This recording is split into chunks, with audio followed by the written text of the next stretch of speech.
All right, so it's 6 o'clock and we need to get going because we have a lot of folks this evening. I just have a quick welcome before I turn it over to our city manager. So welcome everyone and thank you for coming this evening. Boy, am I grateful for Zoom so all of us can be together safely. I've been promising a meeting with the Monterey Regional Parks District and the Transportation Agency of Monterey County for several months. I want to thank them for finding and taking time out of their busy schedules to be with us tonight. We have also invited two groups of residents who have taken positions on the FORTAG project, and I am pleased that both groups are represented this evening. A special thank you to Don Gruber for the suggestion. Finally, a huge thank you to the city staff for pulling this together. It's like puppies in a box. But without further ado, I'd like to turn it over to our city manager, John Gurton, for the remainder of the meeting. Thank you. All right, thank you, Mayor. So again, like the mayor said, welcome everybody. Good evening. Thanks for coming and spending your free time to be with us this evening and talk about this important issue for our city. As the mayor mentioned, there were several times that a request for a meeting like this came up to have everybody come and have their say. So we're happy that we could provide this opportunity. I wish it was in person, not on Zoom, but it's the world we live in and we're going to do the best we can. So bear with us. Hopefully everybody was able to access the meeting easily and get on and participate. So just a couple of things before we jump in and get started. I'm sure everybody has interest in where we are with the ballot initiative. So I wanted to let you all know that we got confirmation back from the county elections office. They didn't certify all of the signatures, but they certified enough to trigger holding the election. So the next step for that will be at the next council meeting. We'll be bringing a staff report to certify the signatures to the council from the clerk's office. Then the council has a few options. We'll lay those out for them and then they'll let us know what direction they want to go. And so this will likely end up in an election in the coming months. So you'll all have another opportunity, probably several opportunities as we go along to hear more information about the project and from your friends and neighbors about how they feel about the project and what the impacts might be to our community. So hopefully everybody's engaged and participating in that and making thoughtful decisions, because you all will have an opportunity to make that decision when the election time comes. I think that'll be good for the city, be good for everyone to have their say. Without getting into too much more, then we want to jump right in. As the mayor mentioned, there were plans for having several different groups give presentations. So we thought having it all at one meeting so that everybody can hear the differing sides would be a good opportunity to just get it all done at one time. So we're going to start off with the ballot initiative folks. I believe Mr. Tom Ravelli is going to present for that. There may be others. And then there's another of your neighbors who support the trail. They'll give a presentation. We've invited Rafael Payan, the director for Monterey Peninsula Regional Parks District, to come and talk about how the trail fits in with their vision for the frog pond. And then Tampsey will wrap it all up with, as the project proponents and supporters, they're going to wrap it all up with a big picture of what FORTAG is and how Delray Oaks and our portion fit into the bigger picture. So with that, we're going to try to keep it in the interest of everybody's time. We're going to try to keep to a time limit for everyone. So we've done 10 minutes for the first two, 5 minutes for Mr. Payan, and 20 minutes for Tampsey. And then we'll have a public comment period after for everybody to have their say. Again, in the interest of time, just like a council meeting, we're going to be keeping it to 3 minutes because I know there's a lot of you and there's a lot of people who have something to say about this, and we don't want to be here till 1 o'clock in the morning if we can help it. So I just ask for your respect for those guidelines and for your neighbors and their time. And if we can just keep this moving, I will do my best to help facilitate this, and I will try to be as respectful as possible of everybody's time and work with everybody, knowing that we're working in a Zoom environment. Also, just so you know, you can see that all of our council members are here. They're not going to be participating necessarily. They'll be listening, taking notes, taking in what you all have to say. If they have comments or questions, just like you, they will have 3 minutes to give their comments as well. So we're going to hold them to the same rules that we're holding everybody else. But otherwise, they won't be participating in the meeting. This will be run by myself and staff. And so if anybody has any current concerns or anything with how things are going, please let us know. So with that, we're going to go ahead and start. Is Mr. Ravelli available? Yeah, you can hear me, John? I can hear you just fine. Thank you, Tom. Great. So we're going to go ahead and get started. Someday in person. I hope so too. I'd like to meet everybody in person. Okay, we're ready to go, right? All right. Yeah, thank you, sir. I appreciate All right, you being here.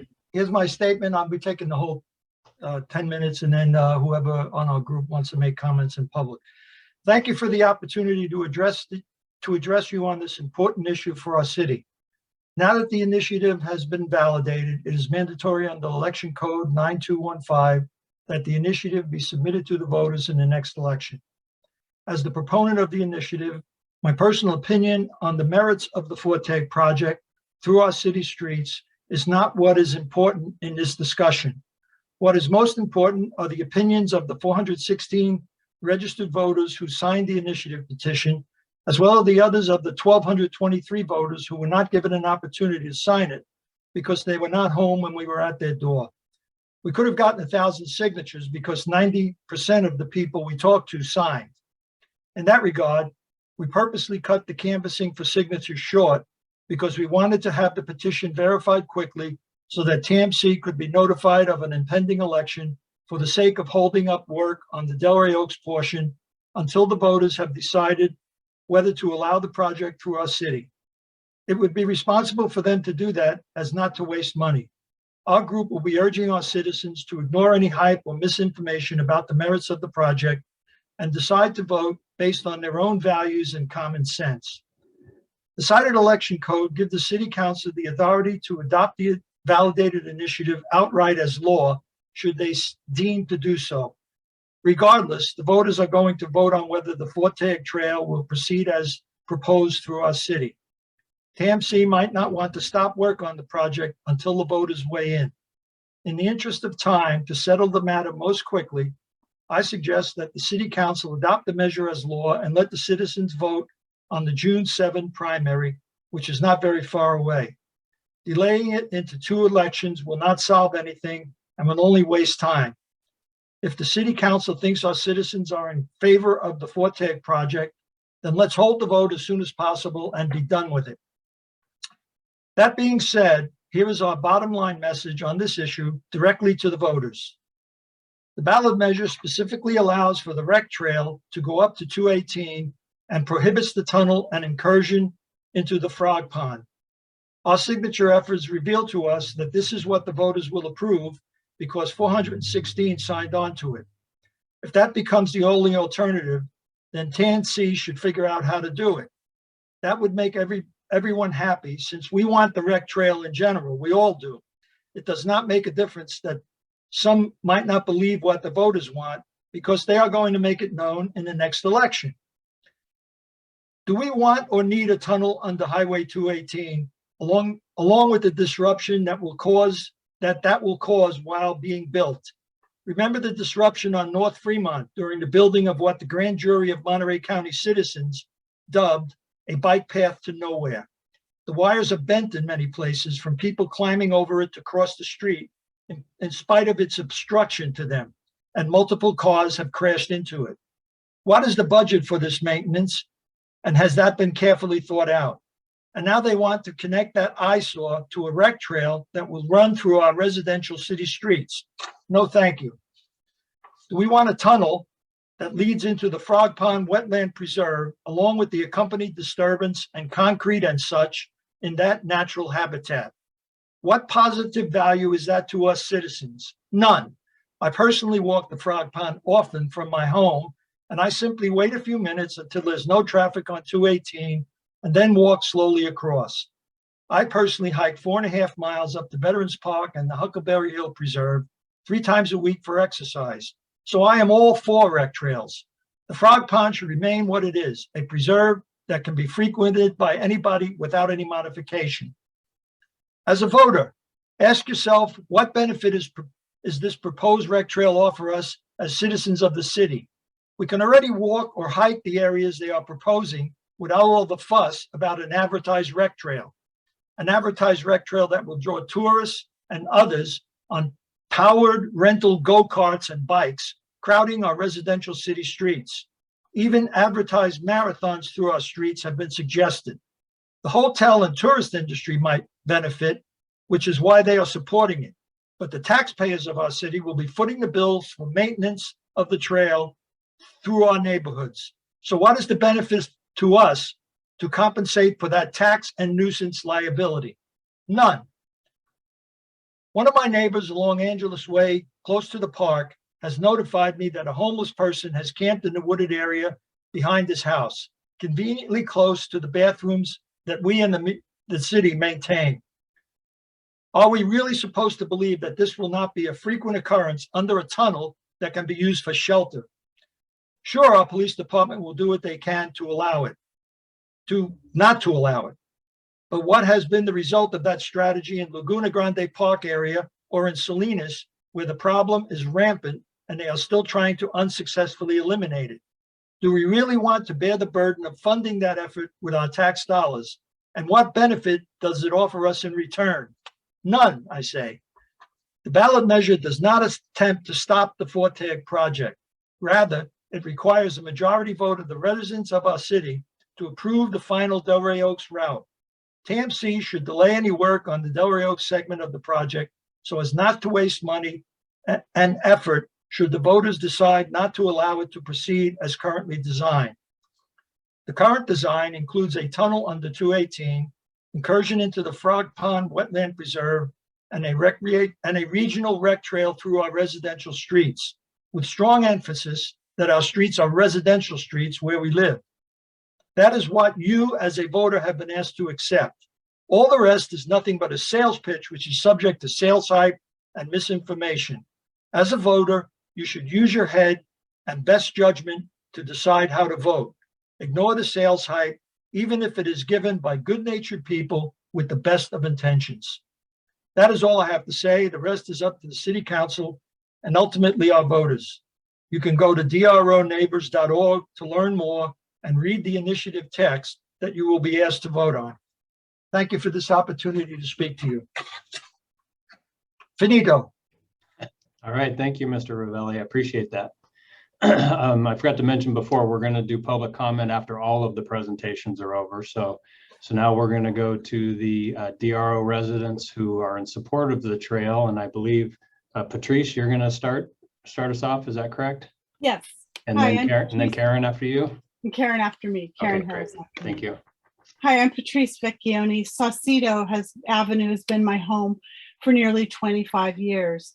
My husband and I love living in Delray Oaks.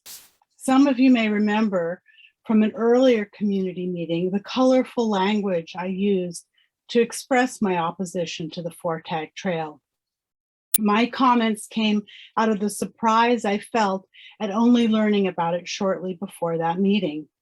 But after getting educated, I realized that I'd not known about the plans only due to my own ignorance and neglect. My attention had been focused elsewhere when trail discussions began in 2016, and since that time received unanimous city council support. Once I learned how well thought out the plans were, how much sense they make, and that the trail would make it possible for me to ride my bike safely from my home instead of having to drive my car to take a ride. And once I learned that the trail would make walking to the Frog Pond from my home safe, I got on board. That's why I've become an active volunteer working to assure that the proposed route will come into being. and I welcome the portion of the trail that will go in the green space behind my backyard, where no homeless have ever camped. But it's hardly only for the betterment of my life that I'm involved. We owe this trail to each other, to the peninsula as a whole, and most importantly, to future generations. This first phase of the FORTAG Trail will create an opportunity to stroll in our city, enjoy the butterfly garden, walk dogs, and visit neighbors. Others feel that inviting these outdoor experiences near their homes is offensive, and some spout myths and hyperbole about the project that need to be dispelled. Their narrative is based in fear, not in fact. We all have worries about lots of things. It's a worrisome time, but fear should never be what a city uses to make decisions. Important decisions should be based in data and fact. And the best way to allay fear is to become educated and to act accordingly. So here are the facts. A short underpass is the only viable way to safely cross 218. Other options were thoroughly studied and ruled out because they simply won't work. There isn't enough space for a roundabout. A lighted crosswalk would slow 218 down to an awful crawl and still not adequately protect pedestrians. How much use will the trail have? The estimated number of people who will enjoy portions of the entire 28 miles of trails when it is finally completed, and that will be quite a long time from now, is 1,500 to 3,000 per day. This usage, however, will primarily happen at and around CSUMB and the existing coastal trail. The number estimated to use the DRO portion on any given day will be but a small percentage of that total, and most of them are likely to be our own DRO residents. Together, our community use of the trail and our active police patrols will ensure that unhoused people will not set up camp here, and research from other cities demonstrates this. Claims that the trail would damage the frog pond are absolutely false. It will only go 100 feet into the park, which would not even reach the current path. Two biologists explained to me that this will cause no damage to the frog pond as a wildlife habitat and preserve. Keep in mind, please, that the park is incredibly vigorous. It's a resilient natural place. Want the value of your home to increase? How about a reduction of crime? Research shows that the presence of a trail in our city will bring us both. Finally, DRO residents, Neighbors for FORTAG, is opposed to the ballot initiative because under that law, trails could only be built on busy streets, making such trails unsafe and unpleasant for walkers and riders. All other trails would require an election, and given the cost of elections, that essentially means that trails would never be created in our city. I don't want to live in such a restrictive city. I want to live in a healthy city that celebrates interconnectedness and fosters a sense of community, encourages outdoor activity, and provides opportunities for residents to travel safely and joyfully. Please join me in supporting this exciting project. Thanks so much. Okay, thank you, Patrice. Karen, are you ready? Can you hear me? Yep, we can hear you. And that was exactly 5 minutes. So you got a full 5 minutes. Great. Madame Mayor, councilpersons, fellow neighbors, and our city manager. I'm Karen Harris, a 24-year resident of Rosita Road in Delray Oaks, and I'm co-chair of the Sustainable Delray Oaks, a community-based environmental nonprofit. Sustainable Delray Oaks is supportive of the FORTAG project for many reasons. It supports our mission for environmental stewardship and social justice, and our city's general plan trail requirements. We urge the City Council to embrace FORTAG and reject the No Trail Initiative. Sustainable Delray Oaks' mission is to meet the challenges of declining resources and climate change by helping our communities transition to sustainable practices. The Communities for Sustainable Monterey County, of which we are a local area group, also endorse FORTAG. One of our city's general plan goals is to provide connectivity throughout the city, to reduce automobile usage with pedestrian and bike paths and trails, and to provide open spaces for recreational enjoyment. The FORTAG project meets these goals and planning requirements with a trail which will safely connect 3 city parks. The project will enhance the natural potential of the Work Memorial Park by restoring the wetlands, preserving the native plants and habitats, and removing invasive species. The Work family would be proud that their gift to the city will be used as a park and recreation, which was required under deed restrictions when they donated the land to the city in 1953. FORTAG has plans to promote educational signage along the path for wetlands awareness and more. It also plans to utilize the butterfly garden as an amenity with educational components, as well as adding bike racks, shade, and benches. Safely crossing Highway 218 with a well-lit underpass is a wonderful way to allow bicyclists, walkers, parents with strollers, and those in wheelchairs, a way to traverse the 2 sides of our city. Everyone will have a greater access to our parks from both sides. Bikes will be prohibited on the Frog Pond Park Trail, though. The Park District is the custodian of Frog Pond. Their support for FORTAG Trail means a lot. It will bring more people to the park to experience and appreciate nature, who will want to protect it for future generations. The Frog Pond Trail segment will affect about 100 feet of the western edge of the park with a switchback path. Flora and fauna surveys will be conducted to minimize any threat to sensitive species that might be there as required in the final EIR. The trail will not encroach on the wetland. Connecting communities with trails is also a social justice benefit by providing residents and commuters to low-cost alternative to work, family, childcare, and more. For example, CSUMB students will be able to hike or bike for miles in many more directions with the FORTAG Trail project. Workers without a car will then be able to safely commute to work with a bicycle from Marina to Ryan Ranch to Monterey, all while reducing greenhouse gases by reducing automobile trips. If the city of Delray Oaks wants to limit park access at night, it has the option to do so. Please don't let this opportunity for our community fail. The $10 million funding for this first segment, which runs through the city to connect Delray Woods students to parks and open spaces. If we don't allow this project to move forward, funding for the remaining segments will be much more difficult to obtain.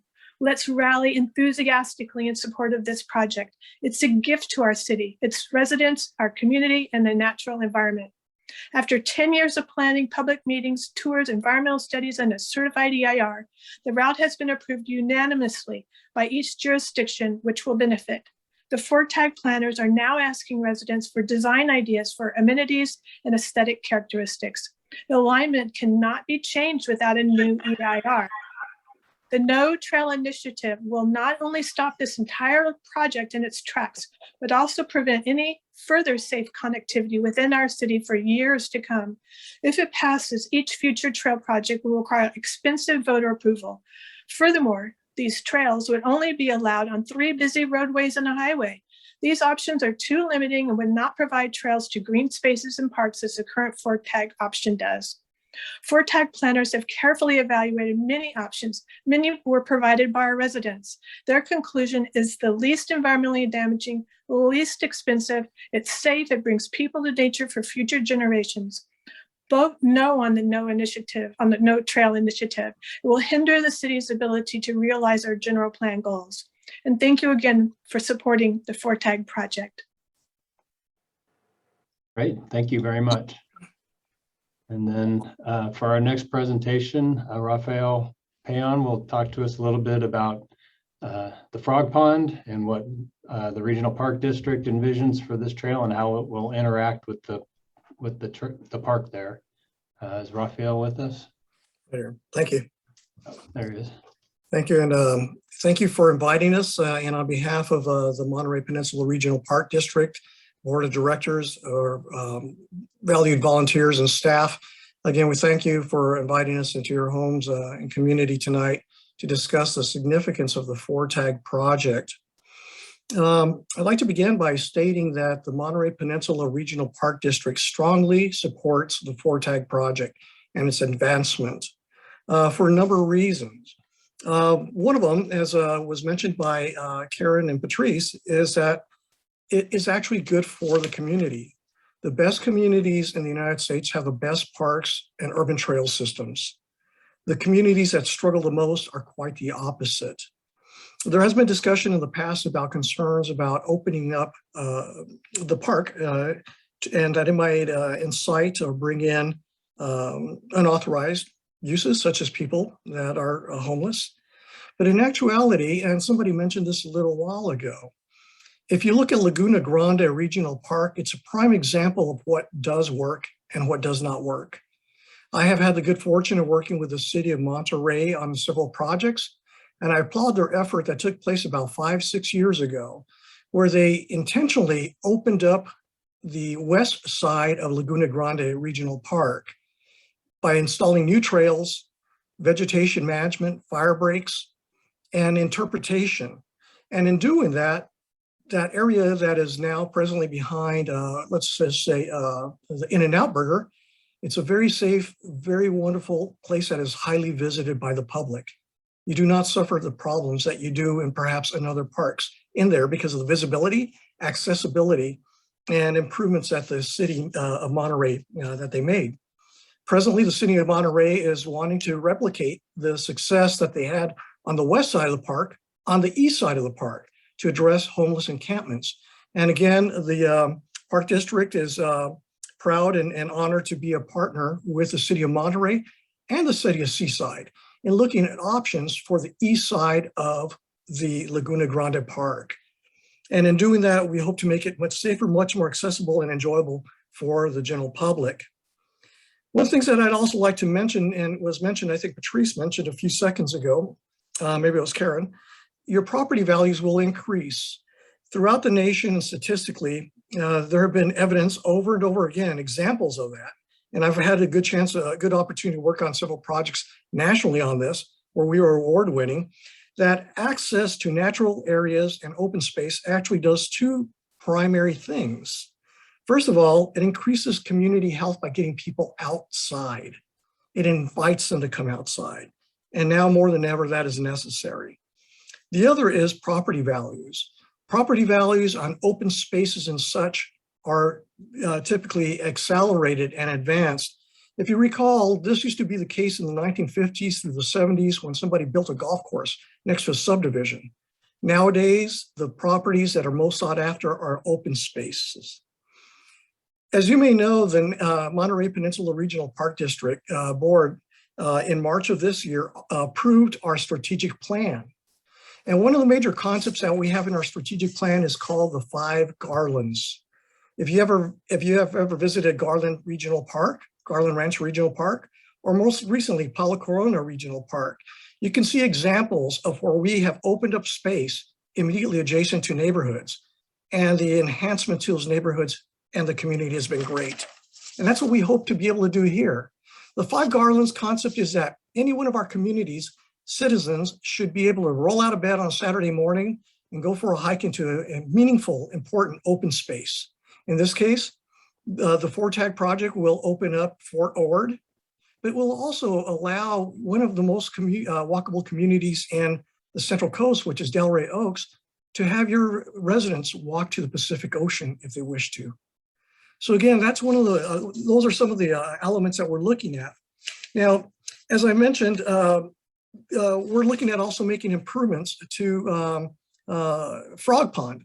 There are 2 units to Frog Pond. Frog Pond West is the unit that most people are aware of and familiar with. But there's also a unit of Frog Pond to the east of General Jim Moore Boulevard. We would like to connect both of these properties. First of all, we want to connect them to do 2 things. First of all, make it more, the east side, more accessible to the residents of Delray Oaks and provide access from that point over towards Fort Ord. But we also want to enhance the wildlife value. As you know, there's a natural spring and drainage that has been engineered as well that captures water in the area and drains that area. That area is a highly valued wildlife corridor. Everything from skunks and raccoons to mountain lion and deer use that corridor. We want to enhance that corridor. And these are some of the reasons that we want you to consider this important project. Now, some people are concerned about trails and tunnels.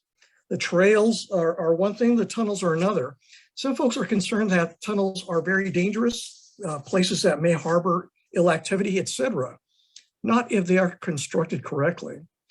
One of the most beloved trails that we have in this area, and maybe many of you had the chance to use, was Julio Pfeiffer State Park, where you walk under Highway 1 to access the Pacific Ocean and that beautiful waterfall.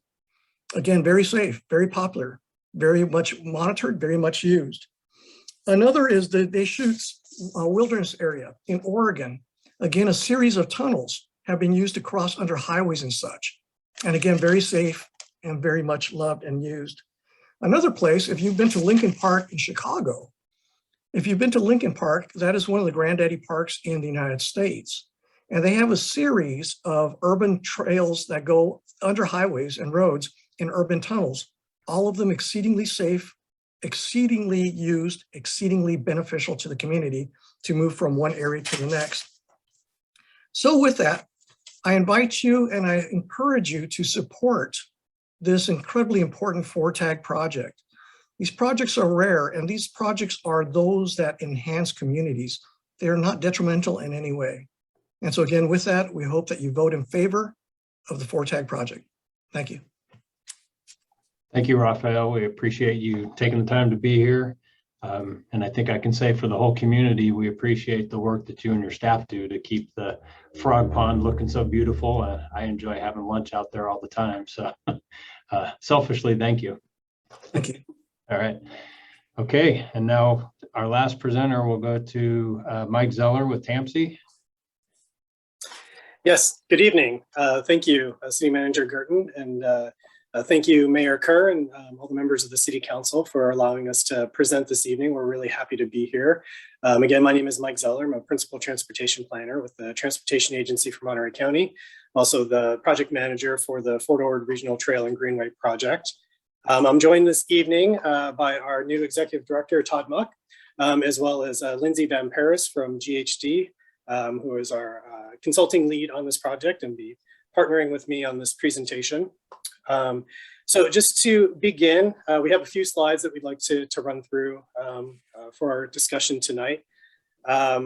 Looking to just start with a project overview. I know a lot of people on the meeting tonight are familiar with the project, but did see some new faces in the Zoom window. So just give a brief overview of the project, which really started as a community effort with Fred Watson and Scott Waltz, two CSUMB professors who had the vision of developing the Fort Ord Regional Trail and Greenway project as a regional trail as a way to connect the communities of the former Fort Ord, all the great open space areas that we have, and provide an alternative choice to driving your car to be able to either commute or recreate, get physical activity, access schools and areas of education. And this first segment that we're talking about tonight, we were successful in receiving a $10 million, $10.3 million of active transportation program grant that funds us all the way through construction on this project.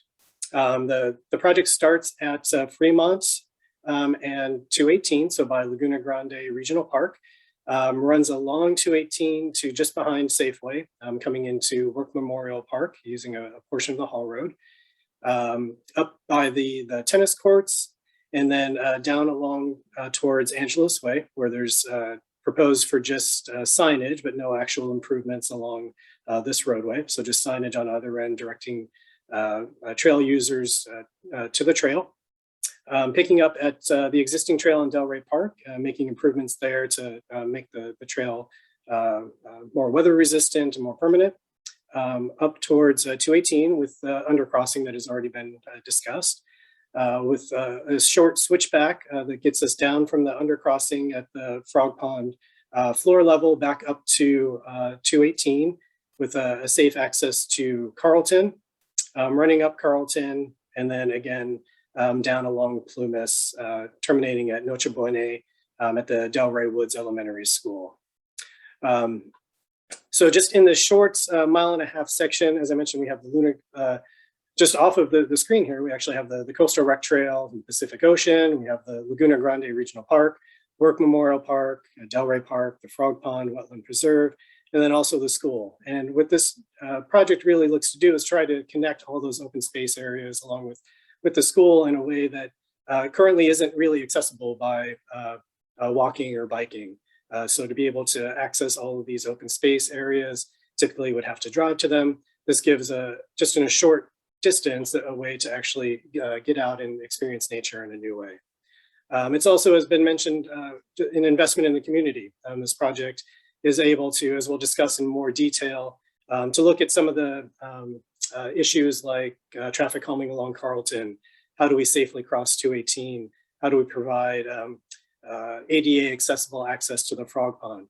So with this trail and this investment in the community, we can also look at addressing some of these issues that might not otherwise be addressed as well. But stepping back and kind of looking at the bigger picture, as I mentioned, this was the first segment of a larger vision for the recreational trail. This is what you see on here is the different loops for the proposed trail, 28 miles of regional trail. It's a trail for all users, looking to where you'd be able to easily see community members with mobility challenges or disabled residents. They're able to actually get out and use the trail along with bikers and pedestrians, families with strollers, that you could be able to see families out there being able to access all the different open space areas around the former Fort Ord. It's also a way to connect with our military history around the former Fort Ord as well. Looking at the VA clinic, the Veterans Cemetery, and all the history that's in this area as well, being able to get out and see areas that are currently inaccessible and difficult to get to, and being able to experience that history that we have on the Monterey Peninsula. So throughout this process, throughout the development of the project, we've been taking feedback from the community. And this started early in the development of the project with Fred Watson and Scott Waltz going out and meeting with members of the community, with city council members, and then also during the development of the environmental impact report when the transportation agency began working on the project. Holding community meetings, workshops. We had a community meeting in Delray Oaks to take feedback from the community. And this is also carried through into the design process. So the final environmental impact report was certified in March of last year. And then all of the underlying jurisdictions also approved master agreements supporting the project in June of 2020. And then once we received the active transportation program funding for the project, we started the design process that we're in now. But we really, before we got into the design, we wanted to go back out to the community again and really do an extensive public outreach process. During this process, we held focus groups that targeted specific community members to get their feedback. So having focus groups with Angeles Way residents, Carlton Drive residents, environmental residents and stakeholders. We also held virtual webinars, but also went out and held site visits as well and met with members of the community to talk with them directly. All the feedback that we received was evaluated, but some of it just could not be implemented for various reasons, whether it was technical feasibility, legal authority with our agency to be able to do that, or just lack of alignment with the funding requirements that we have. But we did make a number of modifications to the project to be responsive to the community and the feedback that we received.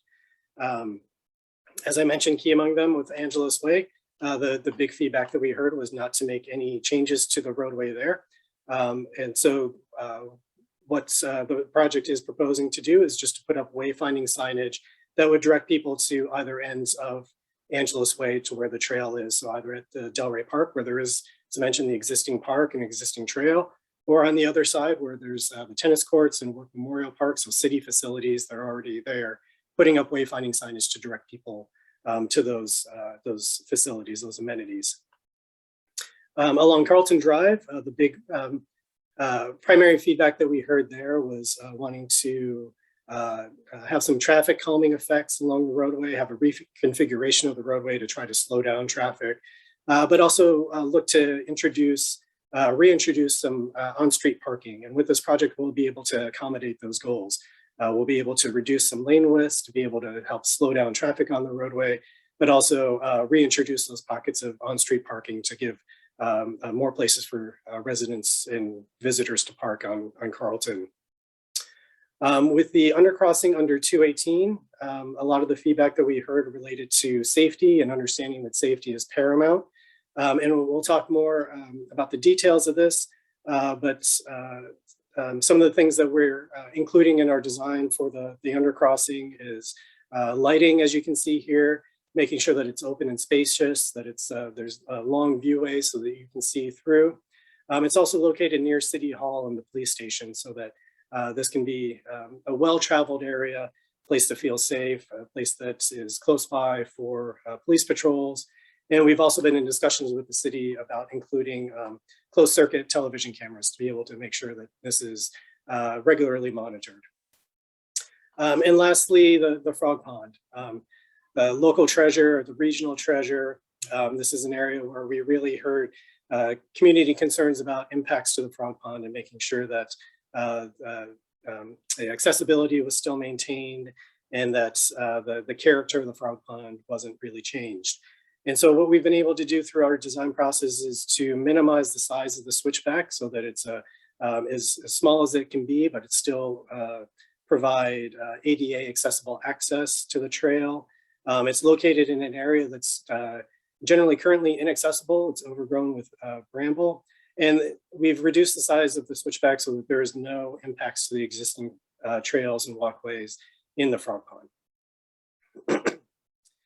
So moving on, there's some issues that we'd like to provide some clarifications on, and just to be responsive again to questions that have been asked of us. The first of which that has come up already is the question of how many people are anticipated to use the trail.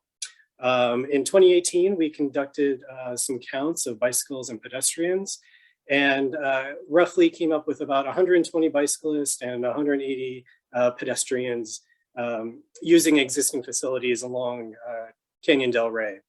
So primarily the counts that we had seen the highest usage was naturally by North Fremont. We see a lot more congregation of activity. Moving closer in through Del Rey Oaks along Work and then Carlton Drive, those counts drop down to about 30 each for bicycles and pedestrians, but overall about 120, 180.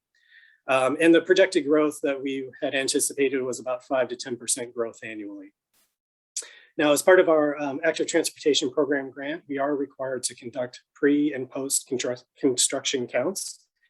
And the pre-construction counts are required to happen within 6 months of construction. So in 2023, when we get closer to construction, we will do another round of counts, and then post-construction, we'll do counts as well once the facilities are in, and we'll have a better sense of these numbers, but wanted to provide this information as to what we've had as the most current information. The next area for clarification was the crossing under 218. What you see here on the left is a rendering of what we could expect the undercrossing to look like. And on the right is an actual photo of an undercrossing that we have in our community. This is the Carmel Valley Road undercrossing. One of the questions that we had received was why an undercrossing, and we did look at a number of different alternatives. And this really was the safest and least impactful way to cross 218. We looked at things like an overcrossing to go over the roadway instead. And as you can see in the rendering on the left, there are utility lines that we would have to navigate.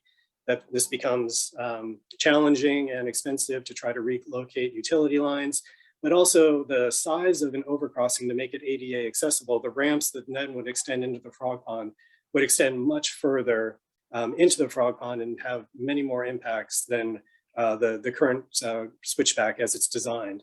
So the undercrossing that was constructed at Carmel Valley Road, this was constructed in 2010. It's been in use since then with no issues. But one of the key things is that it does travel under 4 lanes of traffic. At the length of that undercrossing is 95 feet. For the FORTAG undercrossing under 218, this would be crossing under 2 lanes, and this would only go 70 feet. So it would be designed, as I mentioned earlier, to be open, to allow the long sight lines, as you can see, so straight and long, so that you can see straight through. It's well lit both day and night with the lighting that you can see through there. And then, as I also mentioned, it's next to the police station and Public Works building, City Hall, as well as other parks where you would have a lot of foot traffic going through there regularly. So next up, we have the Frog Pond. Thank you for Raphael for the previous presentation. This area is managed by the Parks District. And the accessibility for getting into the Frog Pond now can be challenging. There's a flight of stairs to get into Frog Pond West. Coming down from Carlton, you would have to walk along 218 and also navigate cars that are parked along the roadway to get to those stairs. So you can imagine students coming down from Delray Woods Elementary School to access the Frog Pond, or families walking along there with small children, having to walk along 218 to get to those stairs to get into the Frog Pond. Or if you're coming from the opposite side, from the Delray Park, having to cross over 218 and navigate high-speed traffic coming through there. So with our project, have minimal footprint, so the switchback would be just in this corner of the Frog Pond right here.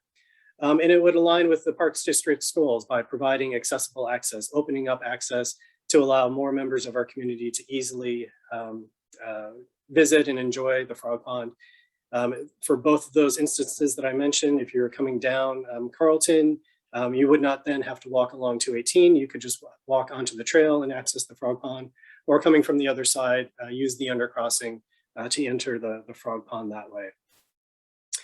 If you move forward a little bit in the slides here, you can see the boundary of Frog Pond West, and then also the potential construction area for what would be needed to construct the switchback, and then the size of the switchback as well. So it's just in this small corner of the Frog Pond, taking up a very small area, but really opening up this small improvement in the area would open this up to allow more accessibility for people to be able to enjoy this beautiful local treasure that we have. With the construction zone, there would be some temporary impacts that would be replanted to revegetate the area. And on the next slide, we have an example of what that potentially look at. On the left here, what you can see is routine, regular maintenance that happens in the Frog Pond. This was a recent photo. And then the photo on the right is what the Frog Pond looks like once it's been restored, regenerated, revegetated. This maintenance happens on a regular routine basis. And what's shown on the right is what the Frog Pond looks like when it comes back. It restores, regenerates. And so the photo on the left with the routine maintenance, this is kind of typical of what construction zone temporary impacts could look like. The project will be, as part of our mitigations, required to replant and revegetate any disturbances. And then the Frog Pond itself is just a robust, vibrant ecosystem that's able to come back to its natural state like this. And then finally, the last area that I'd like to discuss is in Work Memorial Park. This really, with our project, provides us an opportunity to make this the next Frog Pond, a great local resource. It's currently an existing 12-acre park that has limited access and recreational opportunities. But with our project, we'll be able to reuse a portion of the haul road that's been constructed in this area. So repurpose that for the trail and make it so it's accessible and usable for members of the community. And then also at the same time, the project would potentially be able to remove that remaining portion of the haul road that you can see is not used for the trail. The trail is shown in the brown line going through here. And by removing that, we'd be able to restore the existing wetland habitat. We'd be able to remove invasive plants. and turn this into another local treasure. One of the great things about this area is that if you go up by the tennis courts at kind of a higher view and look back, there's just it's a great vista to be able to look back and see really the potential that this area has to be a great open space area to be able to go out and enjoy. And with that, I would like to then turn the presentation over to Lindsay to talk a little bit more about the technical aspects of the project.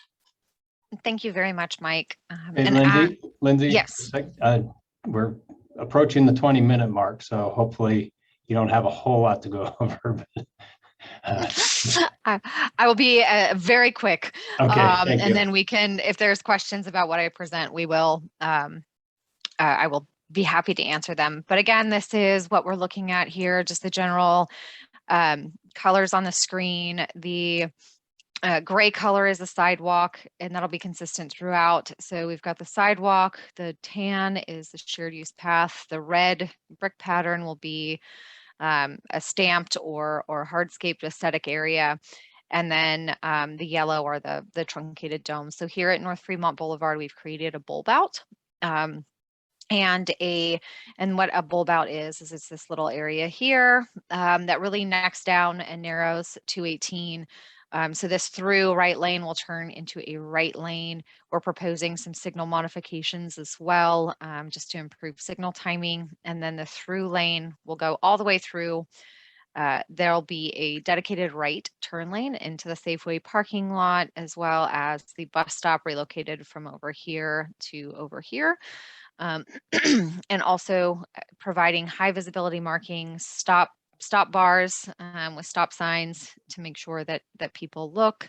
Also signs for drivers at the at Safeway to look for pedestrians. Then as we go through Work Memorial Park, as Mike indicated, we meander a bit because of the terrain that's out there. It's pretty steep. The original proposal went up through here. But once the whole Hall Road was already there, we are reusing as much of that as we can, and then we'll be coming up around the tennis courts. We're protecting the tennis courts in place. Up here, we are connecting sorry, I'm buzzing all around. We are connecting to the existing walking path adjacent to the tennis courts with just a little concrete connection, and then no improvements on Angeles Way, and that's because, again, it is a low speed, low volume roadway. It is the only vehicular access to Delray Park. We're not providing physical improvements, only wayfinding signage at the beginning end. Then as we get through Delray Park, it's really just formalizing the existing trail that's there and putting in a more all-weather surface, so it's less maintenance and less runoff of debris and the dirt surface there into the creek. And then we approach the city's courtyard here and the police station, where we've got the trail and the beginnings of the tunnel. And I will go to the next slide to show you a bit more on the tunnel. So this is what roughly the footprint of the tunnel underneath 218 will look like. In addition to the tunnel, we are constructing a sidewalk down and around, so that way people who want to access transit can access the bus stop here and still get down to the trail. We are providing a formalized bus stop and bus pullout here that people were previously using as a right turn lane onto Carlton. And then this piece here is a 4-foot wide, so much narrower than the rest of the trail, decomposed granite path where people can access the existing walking trail. The existing walking trail runs right through here. That will be completely protected in place. And then the switchbacks are nestled into the hillside to minimize the impacts. We looked at many different options for that switchback, but the retaining walls nestled into the hillside there is the least impactful to the frog pond. This is a rendering that you've already seen of the frog pond, so I'll skip right through it. An overview of Carlton Drive. I'll get into the details here. This is what the intersection at SR 218 and Carlton and Work looks like. We are narrowing up the intersection. That big green area is an area that we have for planting and kind of reestablishing a natural habitat. Creating this narrow width and tightening up this right turn will really help to slow traffic down entering onto Carlton, and the improvements here at Work Avenue will also provide some traffic calming measures as well. As you can see, we're pushing the street in, we're moving the center line over, and then we're kind of reconfiguring the street altogether. This at grade crossing, so it'll be where it is just a little bit closer to the intersection from where it is today. And then we're again proposing the ADA compliant sidewalk. What's out there today is not ADA compliant. And the reason why Caltrans is entertaining the idea of keeping an at-grade crossing at 218 is because it is not intended to be the route of the trail. It is to provide connectivity to City Hall. Then as we go through Carlton, I will point out up here. So you'll see these blue stripes popping up onto the screen. These are the areas where there will be parking. So we have been able to open up Carlton Drive to provide parking on the other side of the street, on the north side of the street, as well as maintaining all the existing parking on the south side. And as you can see by the trees underneath the aerial there, we've pulled the trail in far enough into the roadway, so that way we're protecting the trees in place, and we are only bulbing out and providing parking where trees will not be impacted. And again, the existing parking remains for the duration of Carlton. This is just a look at a rendering of the new narrowed street. So parking right there up against the driveways and the fronts of the residents, and then the trail being pulled kind of more towards the existing curb that's out there today along the other side, protecting the existing trees and fences in place. And then this is Plumas Avenue. I won't go into too much detail, but I have a blow up of what that looks like. We're meandering around the PG&E equipment, making improvements at Waring Street and Noche Buena to provide ADA compliant paths across there. We did have a question about tree removal. So as you can see here, the yellow dots are the anticipated trees that are to be removed, but we do have a mitigation requirement where we need to mitigate at a ratio greater than 1:1. So no matter how it's about the breast diameter height. So the size of the tree will dictate how many new trees we need to plant. And we have begun to identify some planting areas. These hollow trees that popped up, those 6 trees that are along Safeway are street trees and ornamental trees. Those will be removed, but there's opportunity to replant in that area. The number of these trees is just a graphical representation of where we can plant, not the number of trees we can plant. These are also some areas that we have identified for future planting and replanting trees, as well as down here in the Frog Pond. We know that massive, big, beautiful oak fell down just a few months ago, and that provides us with an opening and an opportunity to use this project to replant and reestablish some trees in that area. And lastly, this will be really quick. Just looking at the construction costs. So the total construction costs that we're estimating at this point are $7.7 million. The undercrossing cost is 2.1. That includes a contingency at this point. Trail costs are 3.4. Wall costs, so that's the walls throughout the project, not just within the Frog Pond, but we also have some walls by the tennis courts and things like that. And then the traffic signal modification is $800,000. Maintenance costs are to be determined, but they will be divided by the jurisdiction that the trail is in. So the parts of the trail that are within Seaside will be maintained by them, Monterey maintained by them, Parks District maintained by them. And about done. Yes, with that. All right, thank you. I say thank you. Thank you. And then also, I know there's been question about maintenance cost. From the city's perspective, we haven't done any analysis on what the maintenance costs would look like for us going forward. it'll probably balance out for us in terms of regular maintenance, ongoing maintenance on an annual basis, because a lot of it we already maintain the trail along the park. We maintain the weed abatement and trimming the trees and doing all of those things. The park district maintains the frog pond, obviously, in that portion. Work Memorial Park is now something that we're maintaining. This would probably actually make it easier for us to maintain along there with the eradication of the invasive species in there and returning it back to a wetland, a natural wetland. It'll maintain itself.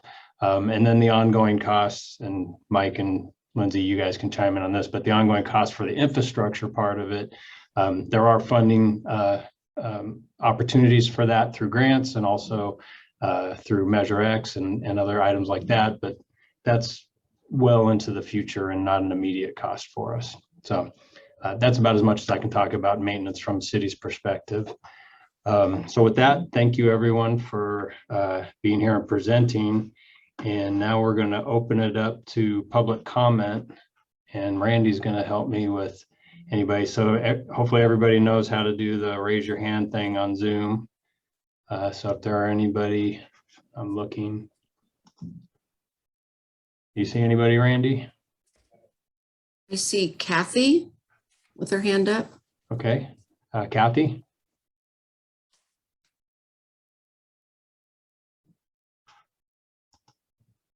Is Kathy there? No, maybe we'll come I'm back. sorry, I just got unmuted. I just want to make sure I heard you right. We're rebutting what we've heard. This is public comment. You can say whatever you want. Yeah. I'm Kathy Palazzolo. I live on Angeles Way. I've worked in law enforcement for 35 years in an enforcement capacity. I have no doubt that the proposed FORTAG rec trail will bring an unhoused homeless issue to our city. We can't compare the current unhoused issue to the past research for various reasons. The laws regarding illegal camping have changed. The number of unhoused has increased. The resources used to deal with the unhoused, both financial and the labor force, have decreased. There are many reasons why people are unhoused: financial, substance abuse, mental illness, trafficked individuals, runaways, etc. Without resolving these issues, we as a society will not be able to end the unhoused issue. COVID has impacted our economy and many people have lost their jobs. Recent events in Afghanistan have triggered issues for many of our veterans with PTSD. It breaks my heart to say these will also increase the unhoused population.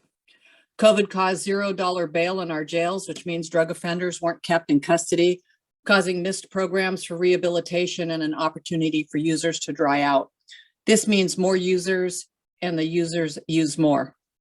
Drug usage is not a victimless crime.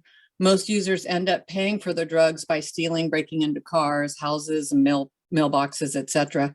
This will affect all of us. The unhoused will be drawn to Delray Oaks, and why shouldn't they be? Delray Oaks is a wonderful place, and more appropriately, a wonderful neighborhood. The rec trail will make it easy, supplying them with access to water and shelter. The park will offer a restroom for bathing. The tunnel into the frog pond and the switchbacks will offer a shelter. It will not take long for the unhoused community to realize the benefits of the shelter, water, and nearby food source Safeway.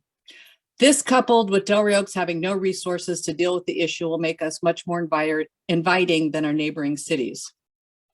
Delray Oaks will need resources to deal with the trash, the hazardous waste, the storage of belongings, the eviction process that must be used, the rehousing, medical emergencies, arrests, etc. All of this is very costly. Remember, Monterey and Seaside have both failed at dealing with this situation. What makes us think little Delray Oaks with no resources can deal with it? Also, shame on the city for creating a situation that would bring this population into our neighborhood when we have no resources to offer them. We have no shelters, alcohol recovery programs, counseling for mental health, disability services, employment training, healthcare, areas for hygiene, transitional housing, pet care, legal services, etc. I'm not against the regional trail. I'm against this leg as planned. It is being done irresponsibly, and our city officials need to do a better job. You need to hear us. Thank you. All right. Thank you, Kathy. And I just got a quick lesson from Randy, so hopefully this will go smoother now. Mr. Gruber. Hi, Don Gruber, Delray Oaks. Can you hear me okay? Can you hear me Yes. okay?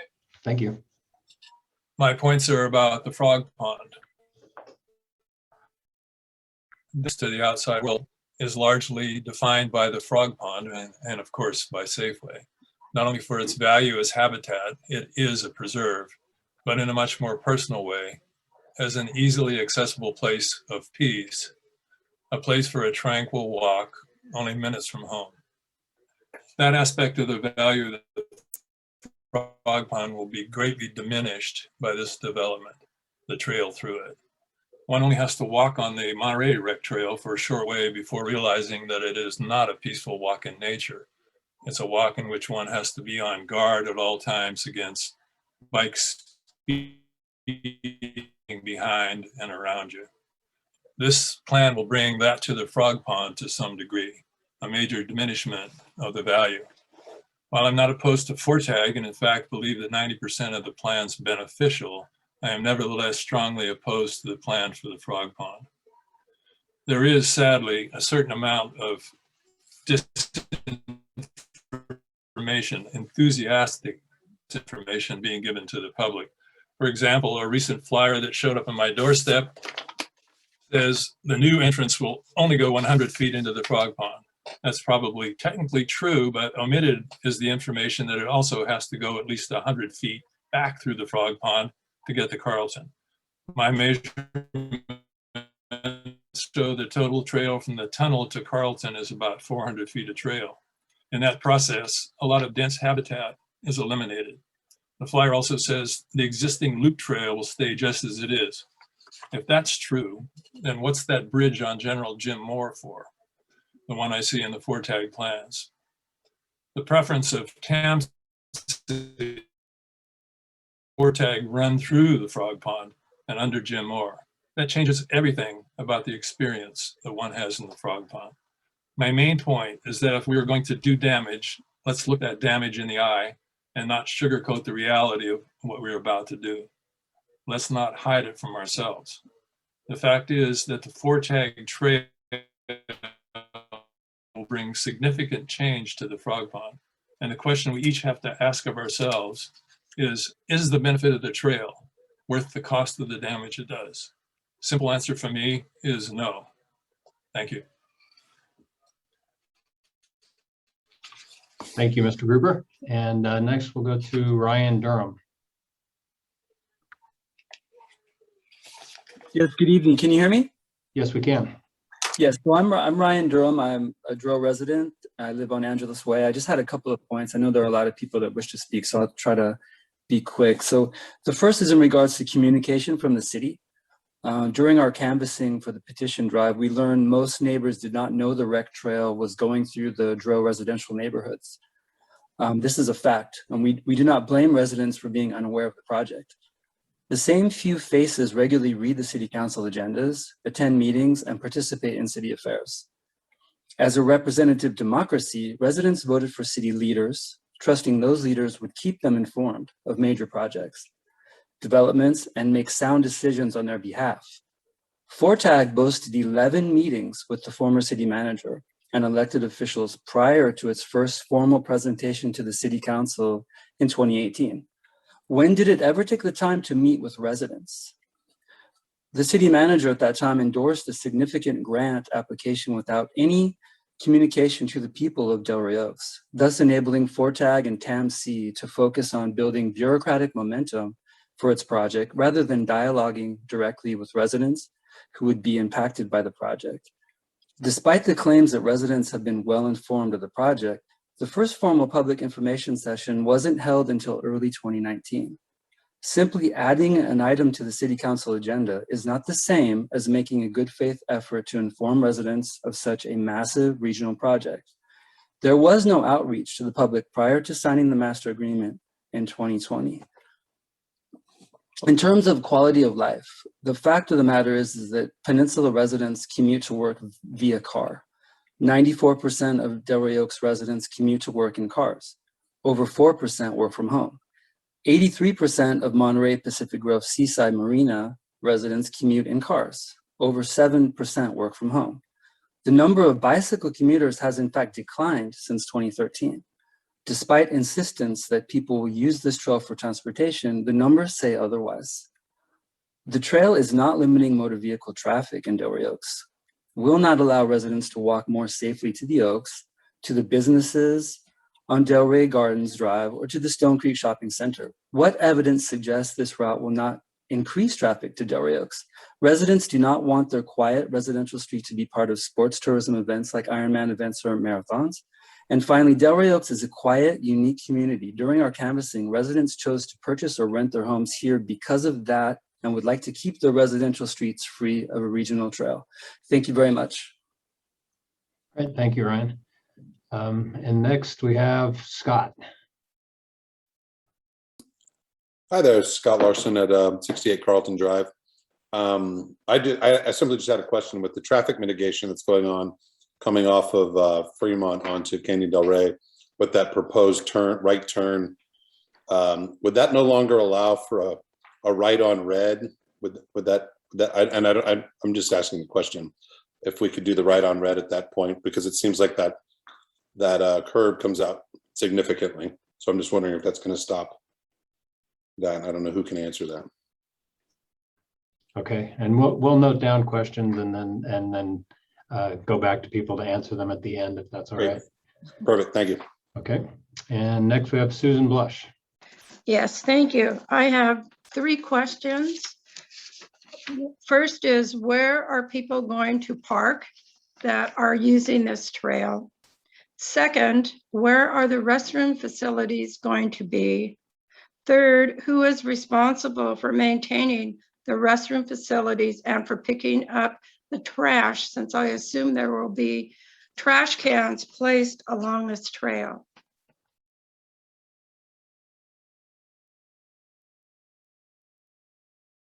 Okay, and is that all you have, Ms. Bush?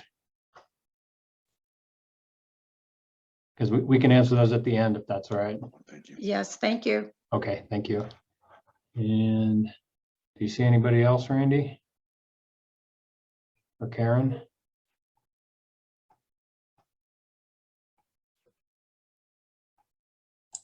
I'm seeing Roberta with her hand up. Okay, yeah, Roberta. Hi, can you hear me? Yes, we can. Before you start my time, I'd really like to say there's a lot of people that I know on here that don't do really well with technology. So you might want to look for actual raised hands as opposed to the hands on Zoom. Anyway. Okay, can we restart the time, please, Randy? Thank you. Thank you. So regarding the tunnel under 218 is a project that'll allow the city to ignore the concerns residents have with that road. During our canvassing, residents were concerned with speeding, traffic, and lack of enforcement along 218.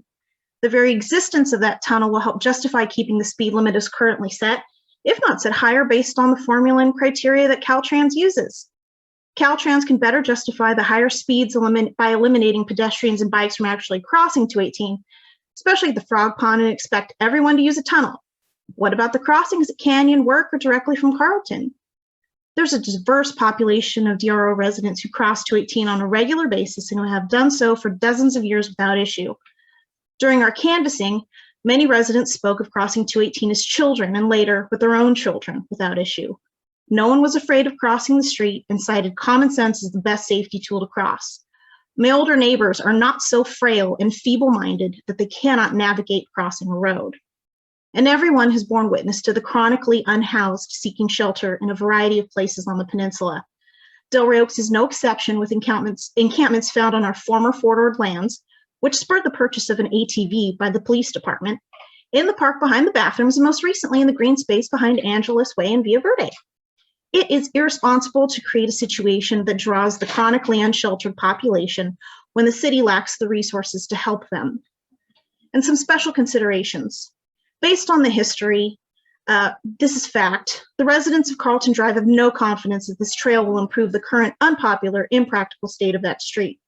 Also fact, the overwhelming majority of residents on Angeles Way and the A cul-de-sacs not only requested no modifications to the street for this trail, They were opposed to the current route from the moment it was proposed, and that opposition was and has been stated repeatedly to the mayor, the council, and outside entities.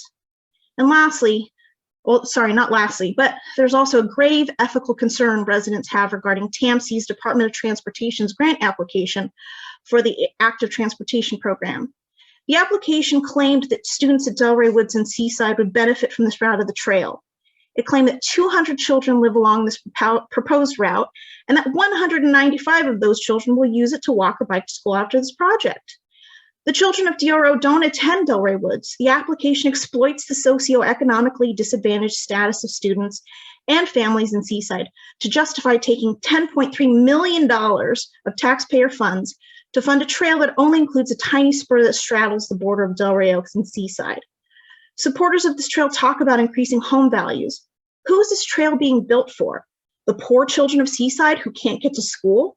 Do you want to increase home values to price out renters like me, young families and moderate income earners in favor of the wealthy or investors looking for new vacation rentals?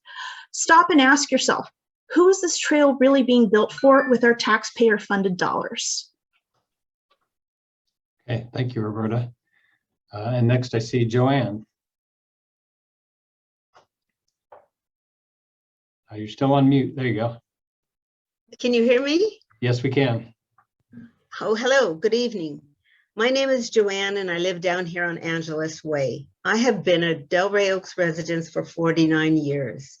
I have walked all over this city. I do it almost daily, if not daily, at least 3 or 4 times a week. I have no trouble walking on any of the city streets. I cross Canyondale Way. Yes, I am careful, but I'm careful even when I walk. I watch people come down my street. They need no rec trail. And why do we want to open up our city with all the chaos in the world to the whole world, to have more tourists, more traffic, more unsafety? I don't understand what the advantage is for the people who live here. Most of the people want to come home after work to a safe environment. That's what the city has been providing for us. But more people brings a lot more trouble. Just remember, when you built this, it cannot be undone. And if you built it, they will come. Thank you very much. Thank you, Joanne. And next I see Mike Berger. Good evening. I have a question, maybe a couple questions here. First one being, who owns the property or the easement behind the homes, the cul-de-sacs on Quindale? That's a question. Next question is, with the elevated traffic, you can only, it's not, to assume is not fair. It's factual that with more people, there's more crime. How is the city going to patrol and protect those 21 plus homes whose fence is shared with that, with the, what's the proposed trail there on Plumas? There also are homes on Carlton and a few other streets that are affected. How is the city going to provide protection to these homes that have now become vulnerable because of their location to the trail? Especially when that's part of Seaside. You know, we have traffic, it's going to increase. We have crime, it's going to increase. The homeless population, we've just invited them to our city. I know they're human beings, I'm sensitive to that, but think about that. It's not an if, it is a, it will. That includes drugs, the safety of our children. How is that all going to play out? Have we thought about this? I mean, we can sit there and deny to ourselves, oh, no, it's not going to happen. These are only good people that are going to be coming here. But if you look at yourself in the mirror and say that and you believe it, I think you're in the wrong place. Thank you. Thank you. And next we have Federica. Good evening, Madam Mayor. I have been a Delray Oak resident for over 14 years. I can say that I'm aware of the decisions by TAMC since 2017 from the prior mayor. We are looking forward to the trail that are going through our community. And that our city is part of a tourist location and attraction. I am in favor of the short tunnel under the highway. Walking across 218, I've seen too many near misses on pedestrians walking along that highway. I thank you for what you're doing, and I appreciate the time to address this council. Thank you. Thank you. And next, I think I saw Beth Furgon.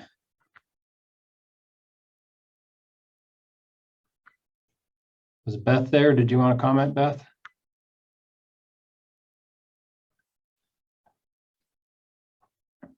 No? Oh, Okay. so sorry. There you I'm are. pushing every button on the dong panel. Oh, thanks very much for the time.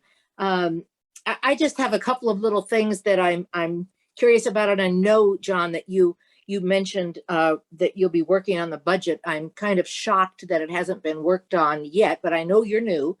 But this has been going on for a very long time, and I'm very concerned about how this will affect the city's bottom line.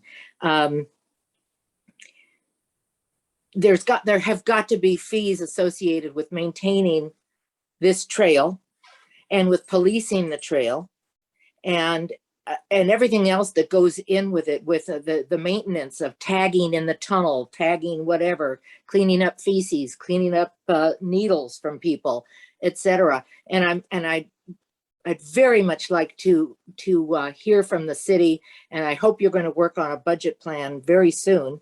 And I think that it should be worked on way before you vote on this thing, so that we can all see where the money's going to come from. I know you mentioned grants. That's lovely, but I don't think that's something that can go on forever. I think we have to, as a city, be able to afford this plan. Other than that, I would really love it if TAMC could put story poles in the frog pond. Everybody talks about, oh, it's 100 feet this way and that way. I'm a very visual person, and I know a lot of the people that live in Delray Oaks are as well. And if they could put up story poles where this switchback thing is going, and, to show us exactly what's going to be taken down, how tall it's going to be, how big it's going to be, and all of that. I am still concerned about the number of trees that are going to be removed down there. And I know you're talking about replanting and all that. That's lovely, but that takes years to grow. Also, I just have to kind of laugh at the rendering of the switchback path that you have that looks like it was dropped into a Costa Rican rainforest. I mean, let's get real. So that's all I have to say. Thank you very much for your time.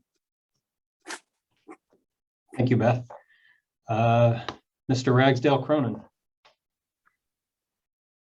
Good evening, everyone. Bill Ragsdale Cronin, Carlton. I guess they call it the Spur. I'm not on the main drag at Carlton. I'm off around the corner. I am in favor of the FORTAG trail going under 218 through the Frog Pond, down through the trail as designed. What I don't understand, and I brought this up numerous times, and I get various answers. If the homeless people were going to come to Delray Oaks, they'd be here. Okay. There's not a magic force field at Safeway that stops them. The Hall Road is there. The existing bike path up 218 is there. There's already a tunnel under 218 for the creek to go through. So I don't know where this whole thing with we're just going to be overrun by homeless people. I think it's people being afraid of something that's new and different, and they're just not really willing to accept it. I think it would be wonderful for the city to be able to cross under 218. If you're going to a city council meeting when someday we can have them in person again. I've crossed 218 in front of City Hall, and I will tell you, I've been crossing the street and hear people accelerate to try to get you to move quicker across that street. It's not a safe place to go. I used to ride my bike on 218. It's not a safe place to ride bikes. And for anybody that knows me, I'm not a small guy. I'm about 6 feet tall, weigh about 300 pounds. I take up a lot of space in the world. People don't see you. They don't want to see you. They'll crowd you out. They'll drive through the bike path to get around a car trying to make a left-hand turn. It's just not feasible. And as far as the amount of people, I doubt we're going to have any major Ironman events coming through Delray Oaks. I'm pretty sure we could probably squawk a little bit if something like that was proposed. Most of those events take a lot of coordination with the cities that use them. Bottom line is I support this project. I think some of the concerns of maintenance, I think that is a legitimate concern. I think the concerns with homelessness are not. I think the concerns with crime are not legitimate. I think it's just people afraid of change. And I really wish this folks would reconsider this, but it looks like it's going to go to a vote, and then the people will speak and we'll know what to do from there. Thank you very much. All right, thank you. And next, Esther. Hello, thank you. My name is Esther Chris. I'm a new resident of Delray Oaks. I moved here about a year ago. And actually one of the reasons why I moved to Delray Oaks, chose to live here over other parts of the Monterey Peninsula, is because I'm so excited about the FORTAG project. I am very excited about the fact that I think it will improve the city and give opportunities for people like me to get out and enjoy the beautiful parks that we have here. I go to the Delray Park and to the Frog Pond on a weekly basis, and I don't find it ever not scary to cross 218 or to walk against traffic at 218 to get into the Frog Pond. It's also really important to me that the Frog Pond be accessible. I have a sister with a disability who uses a wheelchair, and right now she couldn't get into it at all. With the improvements of the FORTAG project, she would actually be able to enjoy the beauty of the Frog Pond, and that's really important to me as well. Finally, I have a husband with a chronic health condition, and having opportunities for him to be able to exercise is one of the best things for his health. So having this additional 1.5 miles of exercise trail in our city would be a really incredible amenity for my family. And I am just so grateful to have the opportunity to live in a town that would have an amenity like this. And I hope that we can see it come to fruition. Thank you. Thank you. And next we have Andy Clark. Hello, Andy Clark. I live down on Angeles Way. I want to say that the last one of these meetings, Ms. Von Paris presented kind of the alternate going down 218, and I thought that was great. There was a roundabout, slow down traffic on 218.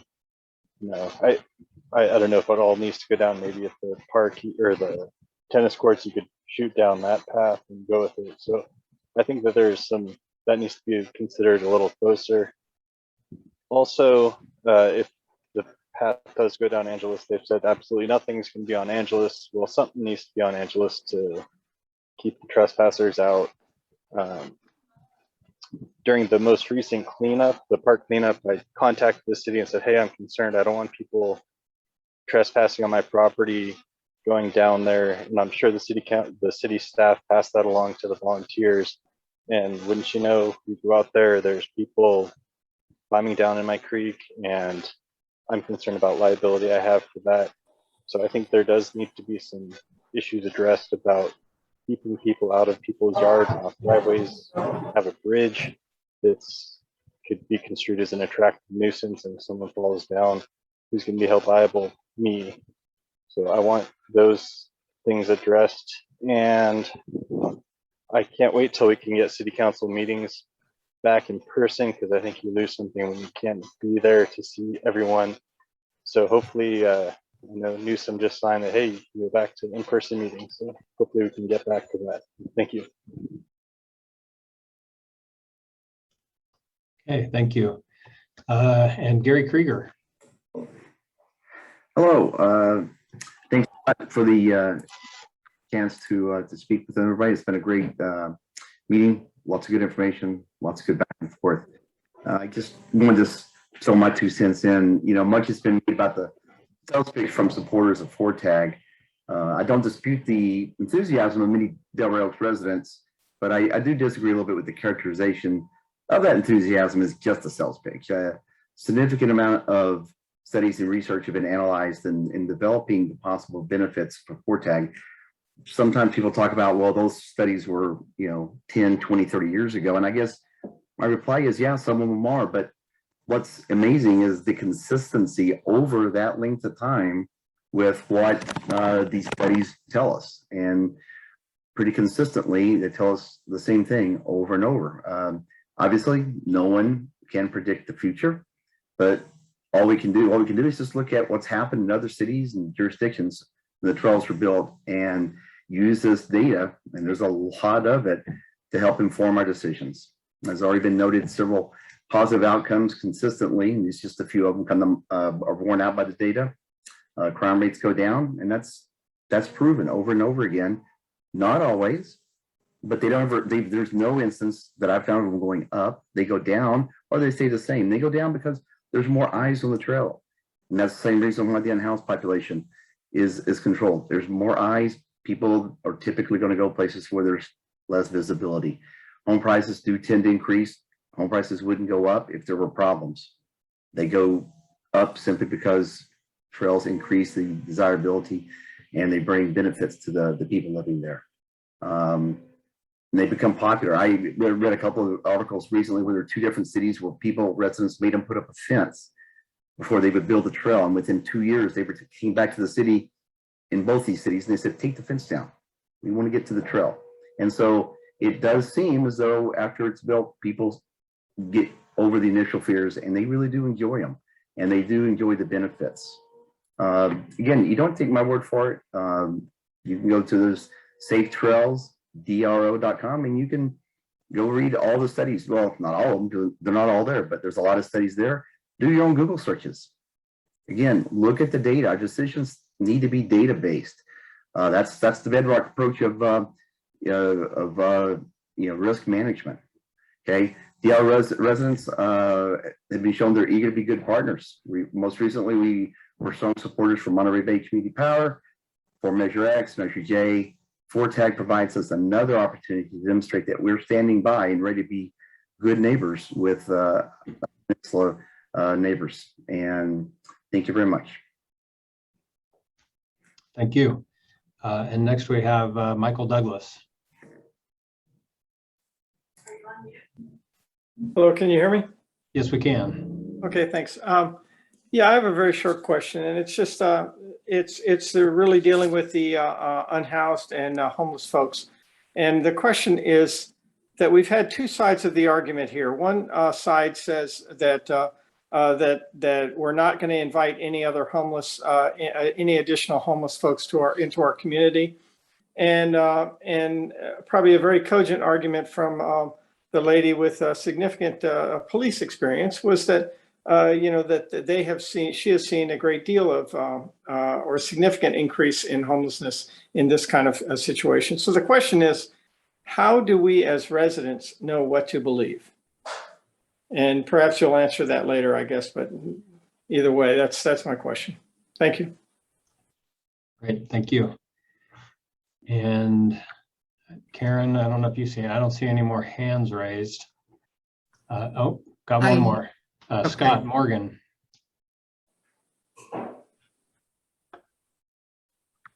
Greetings, Madam Mayor and council members and city staff. This is Scott Morgan. I live next to the park on Angeles Way, and I've been here for over 30 years.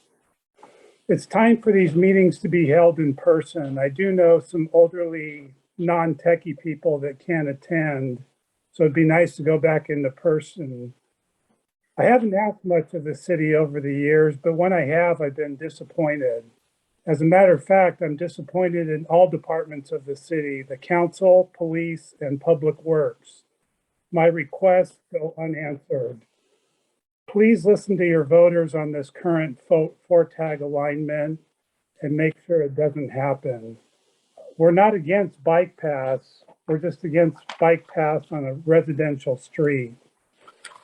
A common weekend in the park offers loud amplified music, loudspeakers, drinking, and people there well past dusk.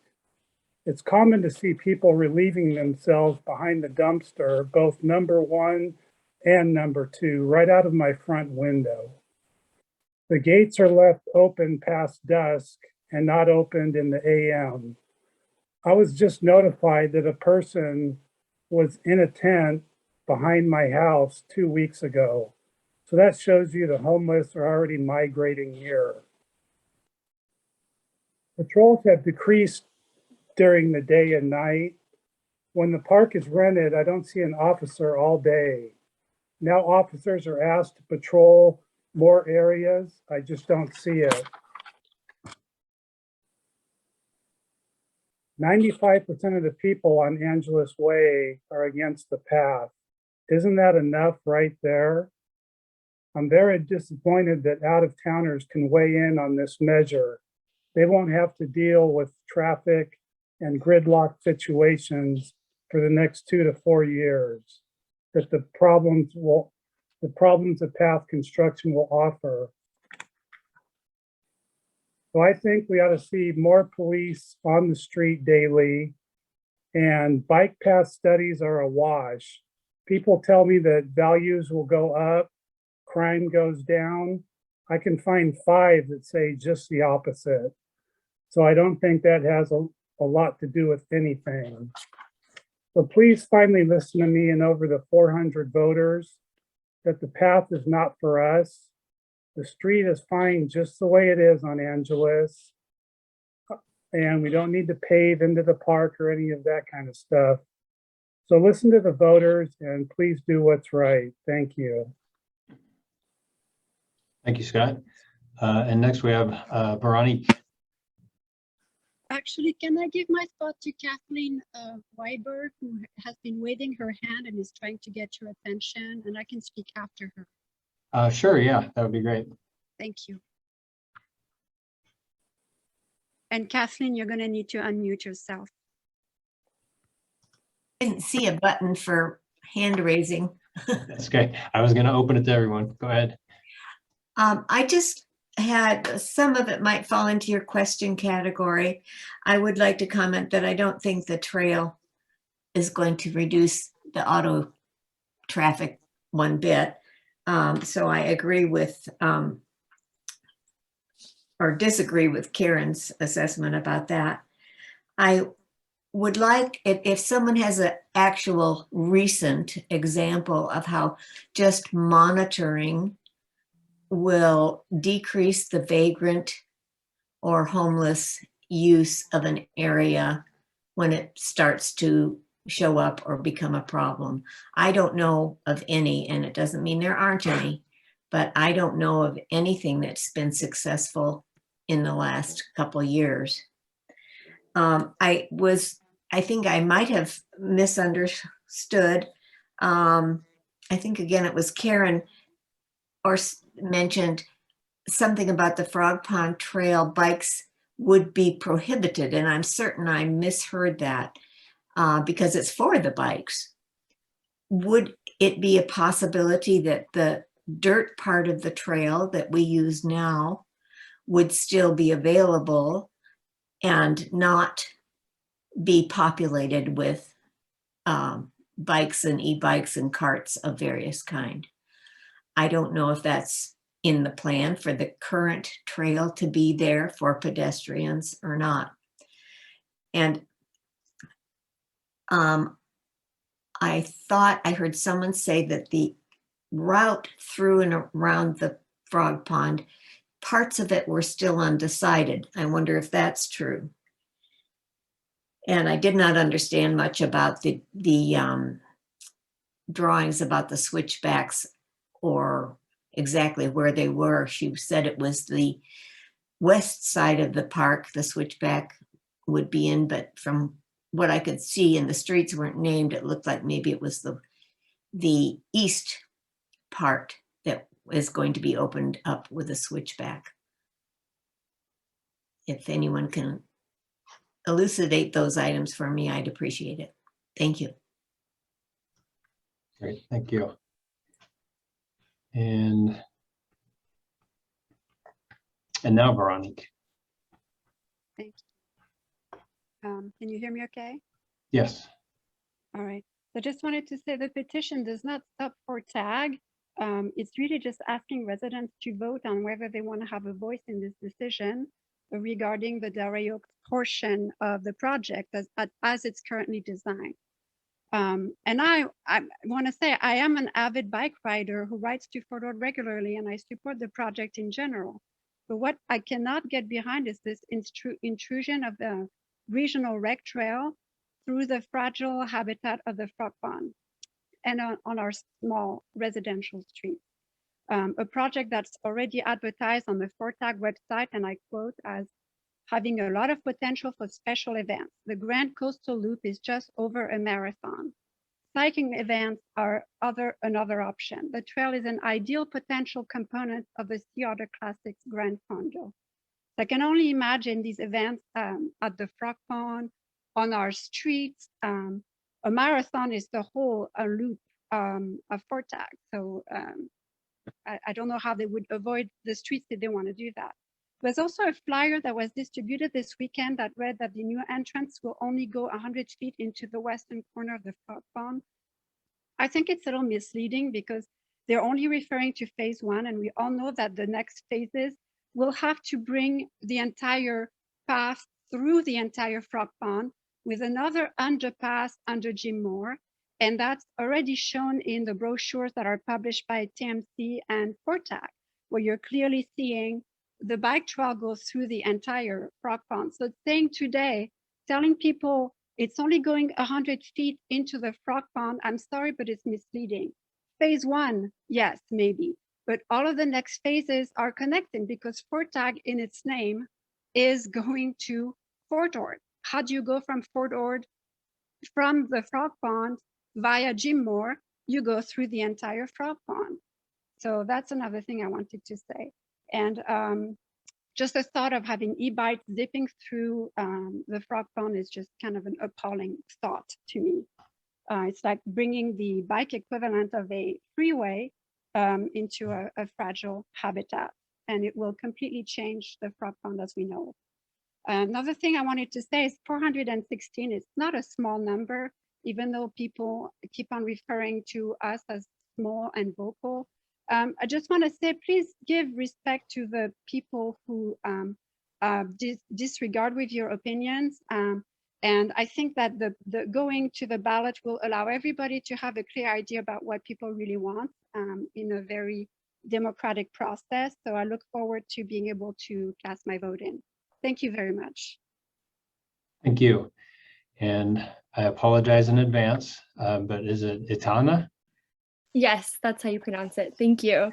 My name is Itana Avdalovich, and I live on Paloma. I've been a resident the last 10 years, and I just wanted to express my support of the FORTAG Trail. I actually volunteered to help with the design of the flyer that many of you received this past weekend. And Delray Oaks is a really isolated community in general, and I remember while growing up here and being in high school, I was really frustrated with that isolation and that lack of access to other areas of the peninsula.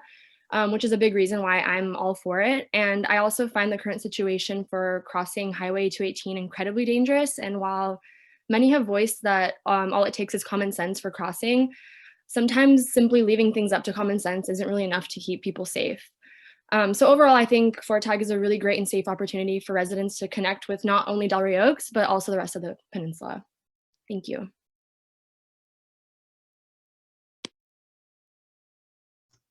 Thank you. And see anyone else, Karen or Randy? I see Kathleen's hand again. Okay. I don't see anyone else. Is somebody else with you want to comment, Kathleen, or because we're just doing one? Yes, I have another resident with me, but I left a lot of questions and I wanted to just say it just seemed, I didn't think to bring it up, that to have a vote is just imperative because we all live here and so I think voting, this is a big issue. I think voting is just, it's just got to happen. Okay, thank you. And John, I see Jan Schreiner. Yeah. Hi, excuse me, good evening. I'm calling in as a resident of Marina, but I wanted to support the comments of Itana. The connectivity of our communities, creating a larger community. And I noticed when I use the bike route method on my Google Maps, it actually sends me quite a ways around the 218 in order to get to the airport where they now have bike lockers. So I'm going to be making my first trip via bike down from Marina to the airport to fly out in a few weeks. I'm pretty excited about this possibility. And I just hope that FORTAG will continue that vision of using bicycles as transportation. Sorry, that was my cat's tail. She likes to participate in Zooms. And I missed the beginning of the meeting. I'm terribly sorry. I had some other responsibilities, but I had a question about the signature gathering. Has anyone reported on how many signatures have been collected for the initiative about Delray Oaks' portion of FORTAG? Because I believe FORTAG was generally well supported by the voters. There are a lot of people in our greater community who really appreciate the potential connectivity and pedestrian and bicycle access. And these are really, really, really sweet and kind and housed and intelligent members of our community that are in support of FORTAG. And I just want to throw that in there. We hear so much about the risk and the danger and the difficult people and the people who are challenged or somewhat desperate because we have such a difficult economic structure. But there are many, many of us who really prefer the bicycles, prefer to get out and do our errands or go to our volunteer programs or visit our neighbors via bicycle. And I hope that all of Delray Oaks will see the value of that as time goes on. And there was a fabulous article in the Herald, I think it was today, about the pipelines and the oil production that continues to rise because of the use of fracking. And this oil production is not necessarily going into U.S. consumption. So I think that's something to all keep in mind about the future of oil and how greenhouse gases emissions need to be reduced. And we all need to play a part in that. Thank you for your time tonight. Thank you. And I see Carol Kaplan. Yes, this is Carol Kaplan. I have lived in Delray Oaks for 45 years. I strongly support the FORTAG project. I walk the streets of Delray Oaks 3 or 4 times a week. It is very dangerous to cross 218. And I welcome the idea of a tunnel that would make it much safer for all people to cross from one side of our city to the other, to get to the Frog Pond and to get back. So I strongly support this measure. Thank you. Thank you. Okay, do we have anyone else? I am not seeing anybody. Nobody waving? No, I'm looking. I see Steve Coppany. Okay, Steve.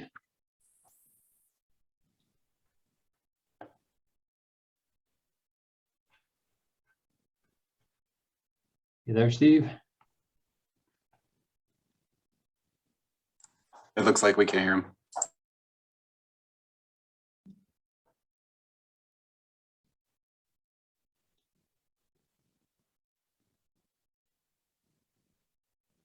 Can we unmute?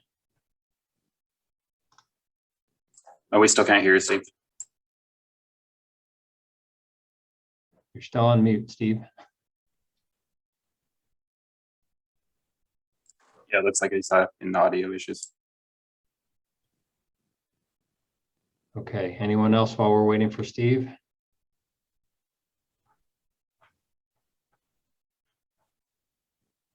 I'm not seeing anyone. Okay, we'll give Steve another minute.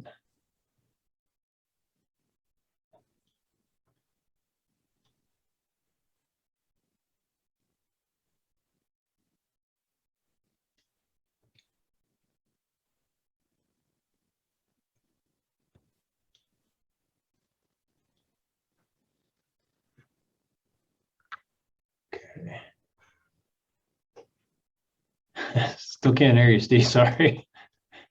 You want to try logging off and logging back on, and then when you get back on, we'll try you?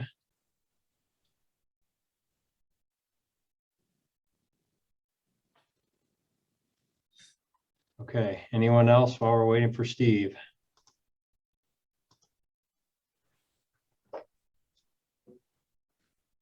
Do you see anyone? Nobody? Okay. No. We'll give Steve another second to log back on here.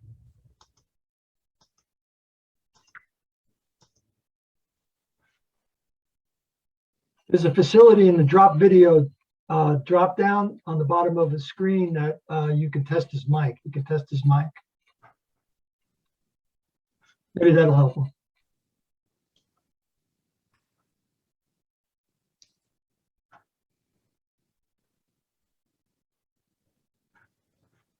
Okay, see him back in.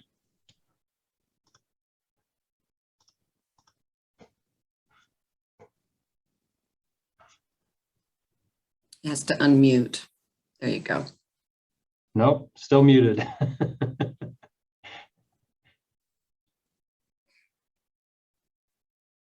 I keep saying you're unmuted. Oh. No. Okay. Well, Steve, well, can you check your sound on your computer? Volume. Your volume.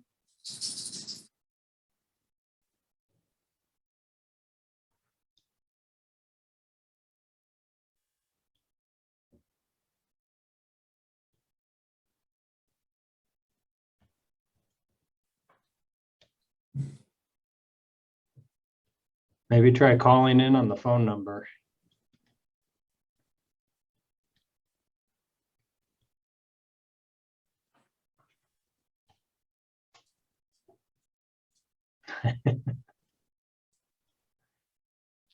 Okay. Well, if you want to send us send Karen your comments and email, we'll make sure that everyone on the council gets them. Okay, thank you. Yes. Okay, and so with that, we'll I'm going to throw it back to Mike and Lindsay briefly, just to cover some of the questions that came up about where parking options will be for the trail, and where restrooms might be envisioned and how that'll work. And then and then also how the intersection, Scott had the question about how the intersection will function with the changes. Mike or Lindsay, want to jump in? Sure. Lindsay, would you like to discuss the intersection operations?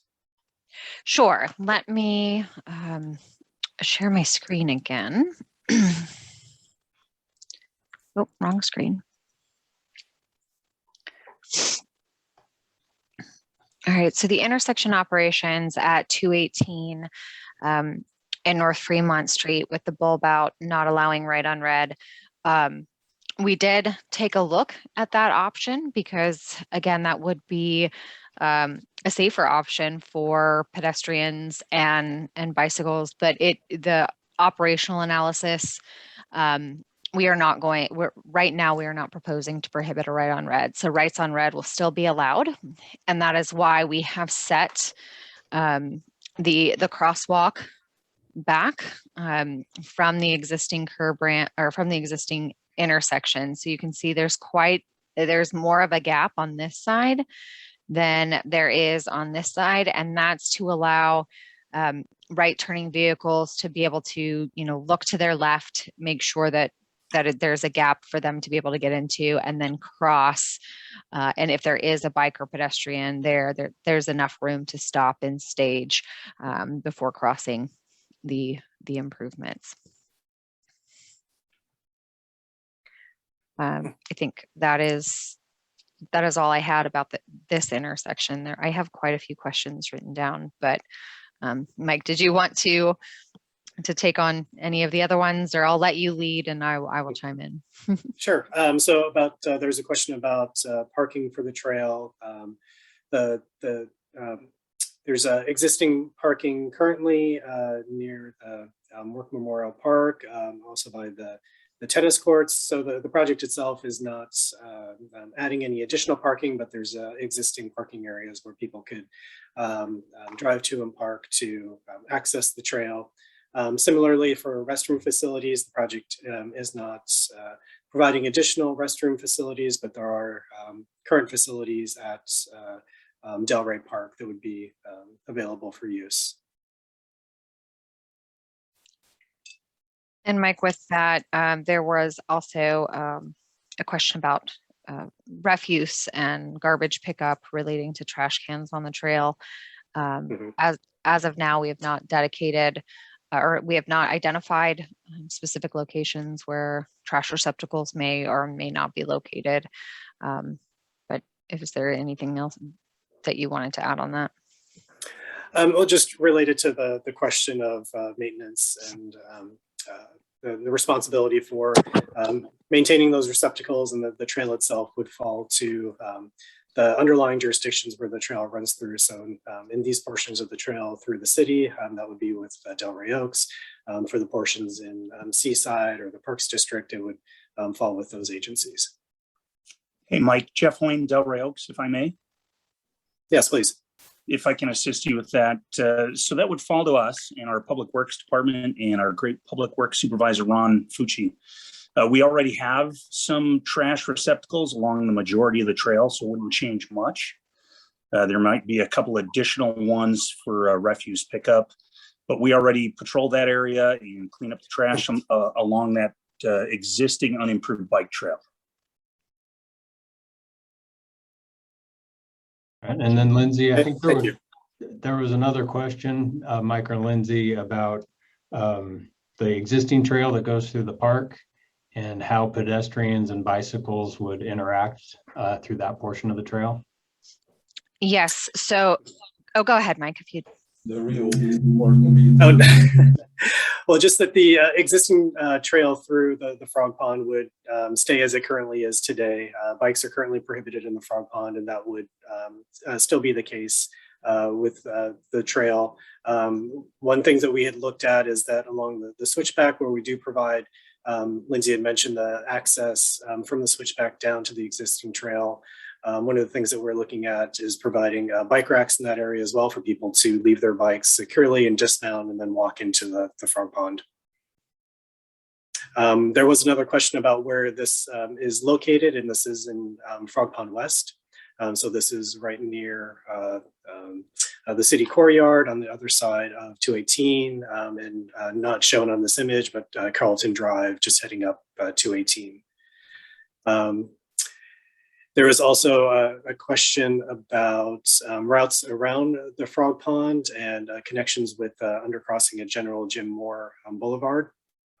And has been mentioned, the exact alignment for that has not been decided. The environmental impact report did look at a few different alternative options that would keep the trail, the FORTAG trail, out of the Frog Pond. One potential option that was evaluated was looking at having the bicycle portion of the trail go along the existing 218 and then linking up with the undercrossing at General Jim Moore Boulevard, so that there wouldn't be any additional impacts in the Frog Pond itself. Okay. And then Jeff, Chief Hoyne, do you want to talk a little bit about patrol expectations for the police and homelessness and what you've learned about how trails affect homelessness or don't affect homelessness? Sure.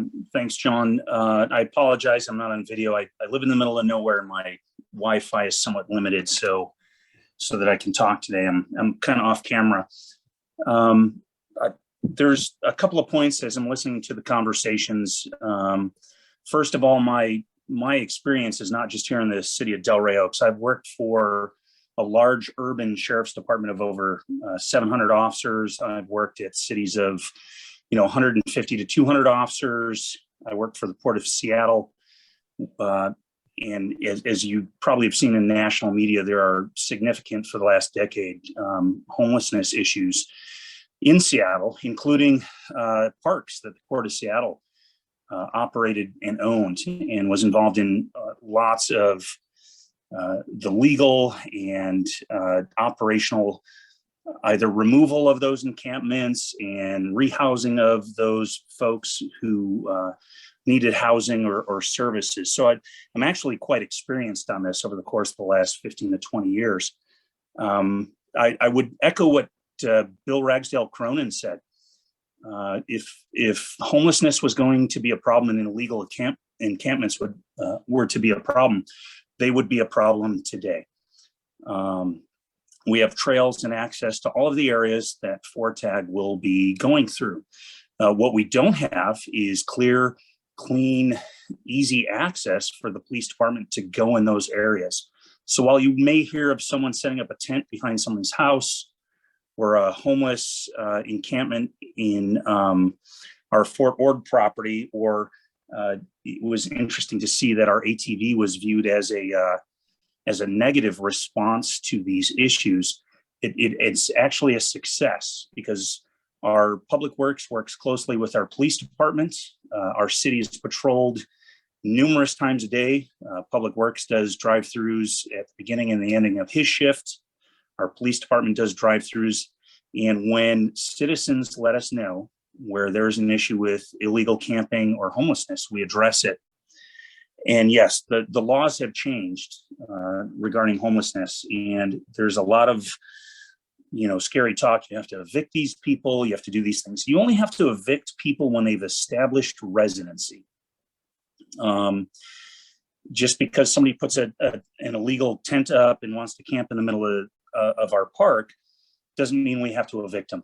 We can let them know. We can enforce the law in many different ways. There's fish and wildlife codes, just to make sure that our environment is not getting damaged. And we have a program, and we have resources, and we have pamphlets to give to those people who need them. So we do a very effective job of not only not allowing illegal encampments that produce a fire risk, such as out at Fort Ord, and we had the York fire that started on our property a few years ago. That was my first weekend as the chief of police here. We have other options to not only enforce the law, but also to get resources that we need for these folks. And I'll offer this. I think we've been very successful. You can't just stop somebody from putting up a tent, but when you do find that out, you try and help them, you try and help the neighbors that it impacts, and you try and make sure that not only is your community safe and clean and the environment's healthy, but you're helping those in need. And I would say that somebody said Monterey and Seaside have been unsuccessful in this. I would proffer that we've been successful because we use a holistic approach to this, and we would continue to do so. And boss, I'm going to come to you. I'm looking at a different ATV so that we can patrol FORA more effectively and more efficiently, and give the one we have to Ron in the park so that he can keep it clean, especially if we do get a trail like FORTAG or we do parks improvements under Prop 68. So your police department is committed and professional, and quite frankly, I see us being successful. And it's because our community reaches out to us when they see things that are wrong, and we address it immediately. And I think that having more people on a trail and having a trail we could access as patrol officers and as police officers will allow us to do it even more effectively. So I'm happy to answer any other questions.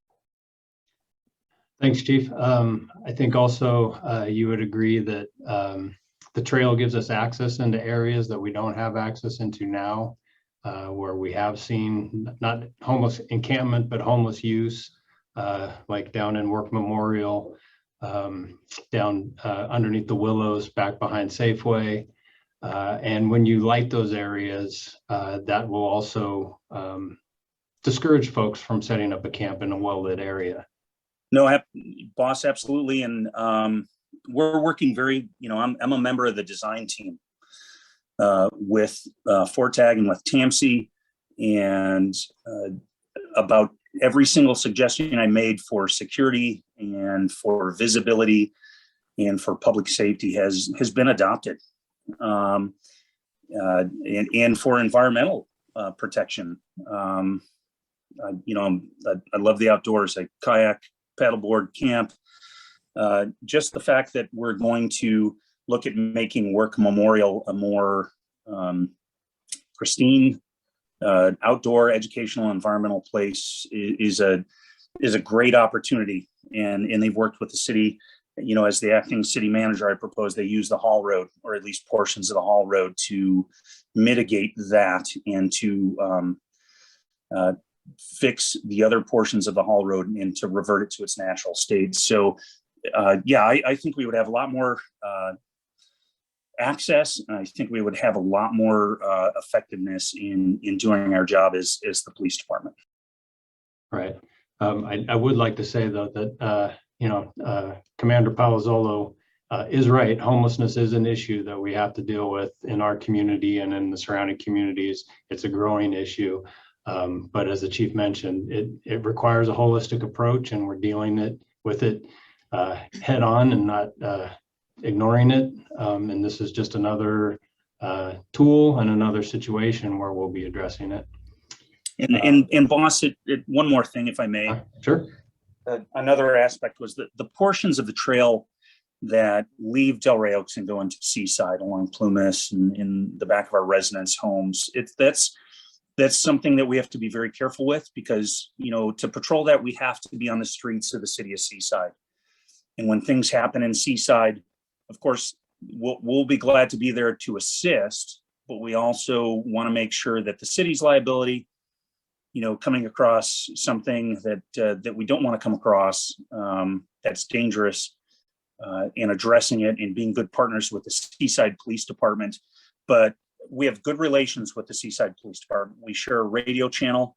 Over the last 3-4 years, we've developed very good relations with them. We assist them on very many calls for service. They call us for backup. We call them.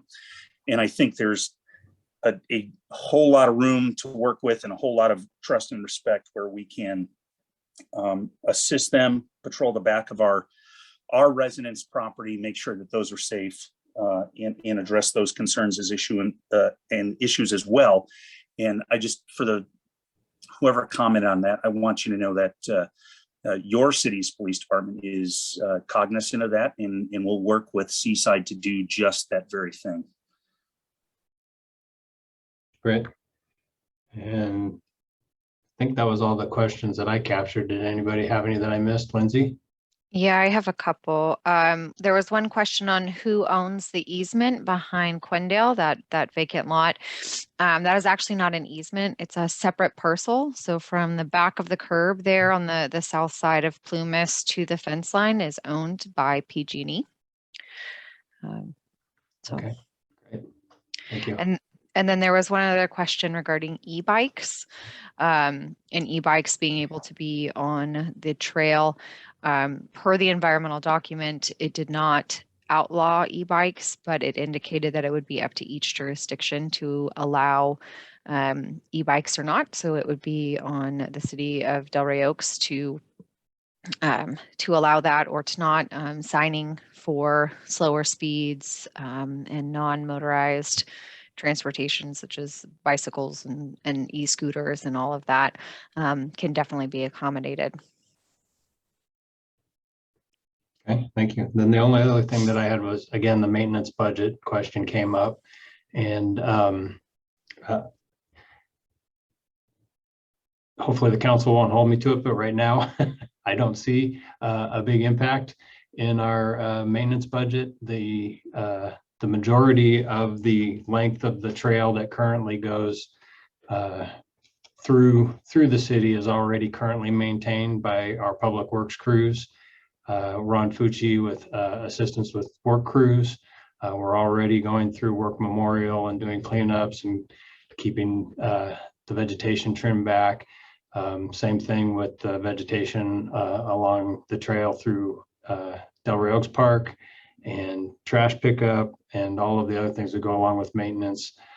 Some of the improvements that would be made with the trail that's existing through the park would actually reduce our maintenance in the short term because of the facility that'll be there will be more structurally sound than what's there now, could potentially help with the really periodic flooding that happens in El Nino years through that area, because we'll have a better facility with more secure structure along the creek there.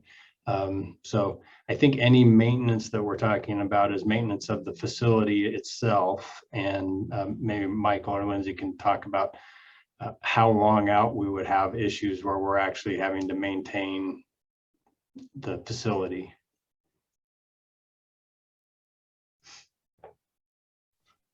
Any ideas, guys? Sure, I can address that a little bit. So the Okay. surface. We also won't hold you to that, since the council won't hold me to what I said. Thank you. The surface that we're proposing to use within the majority of the trail is going to be asphalt concrete.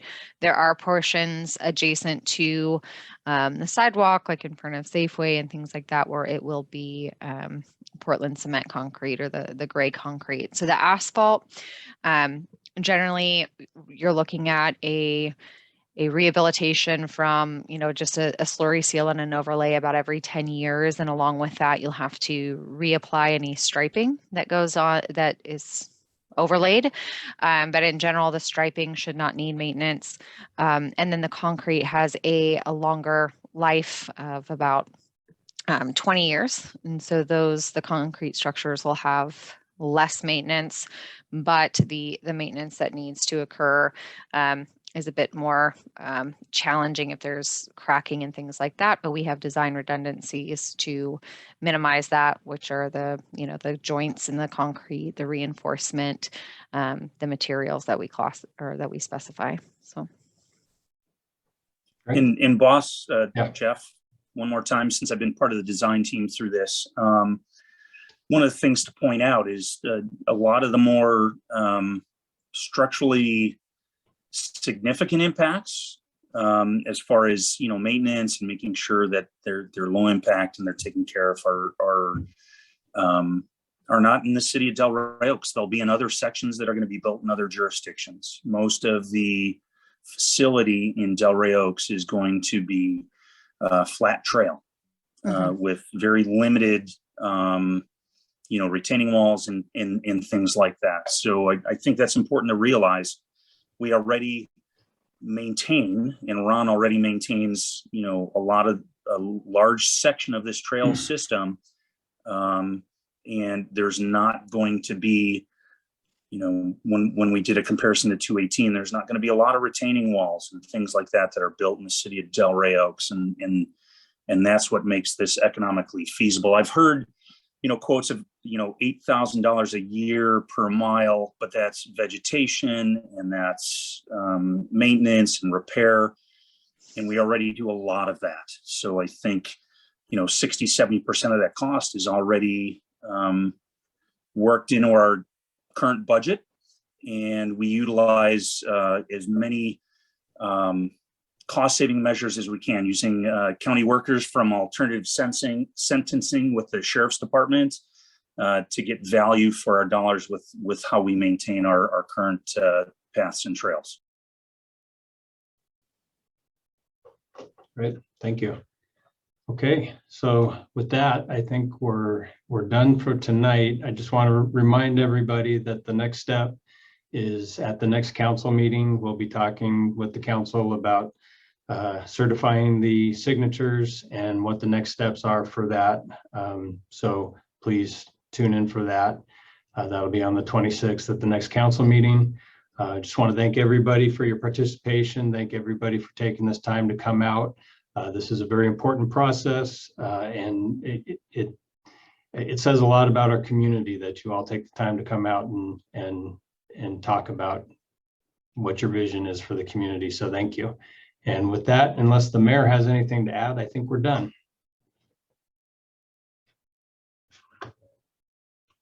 Nothing from the mayor? Okay, I think we're done. Thank you, everybody. Thank you, John. Have a good evening, everyone.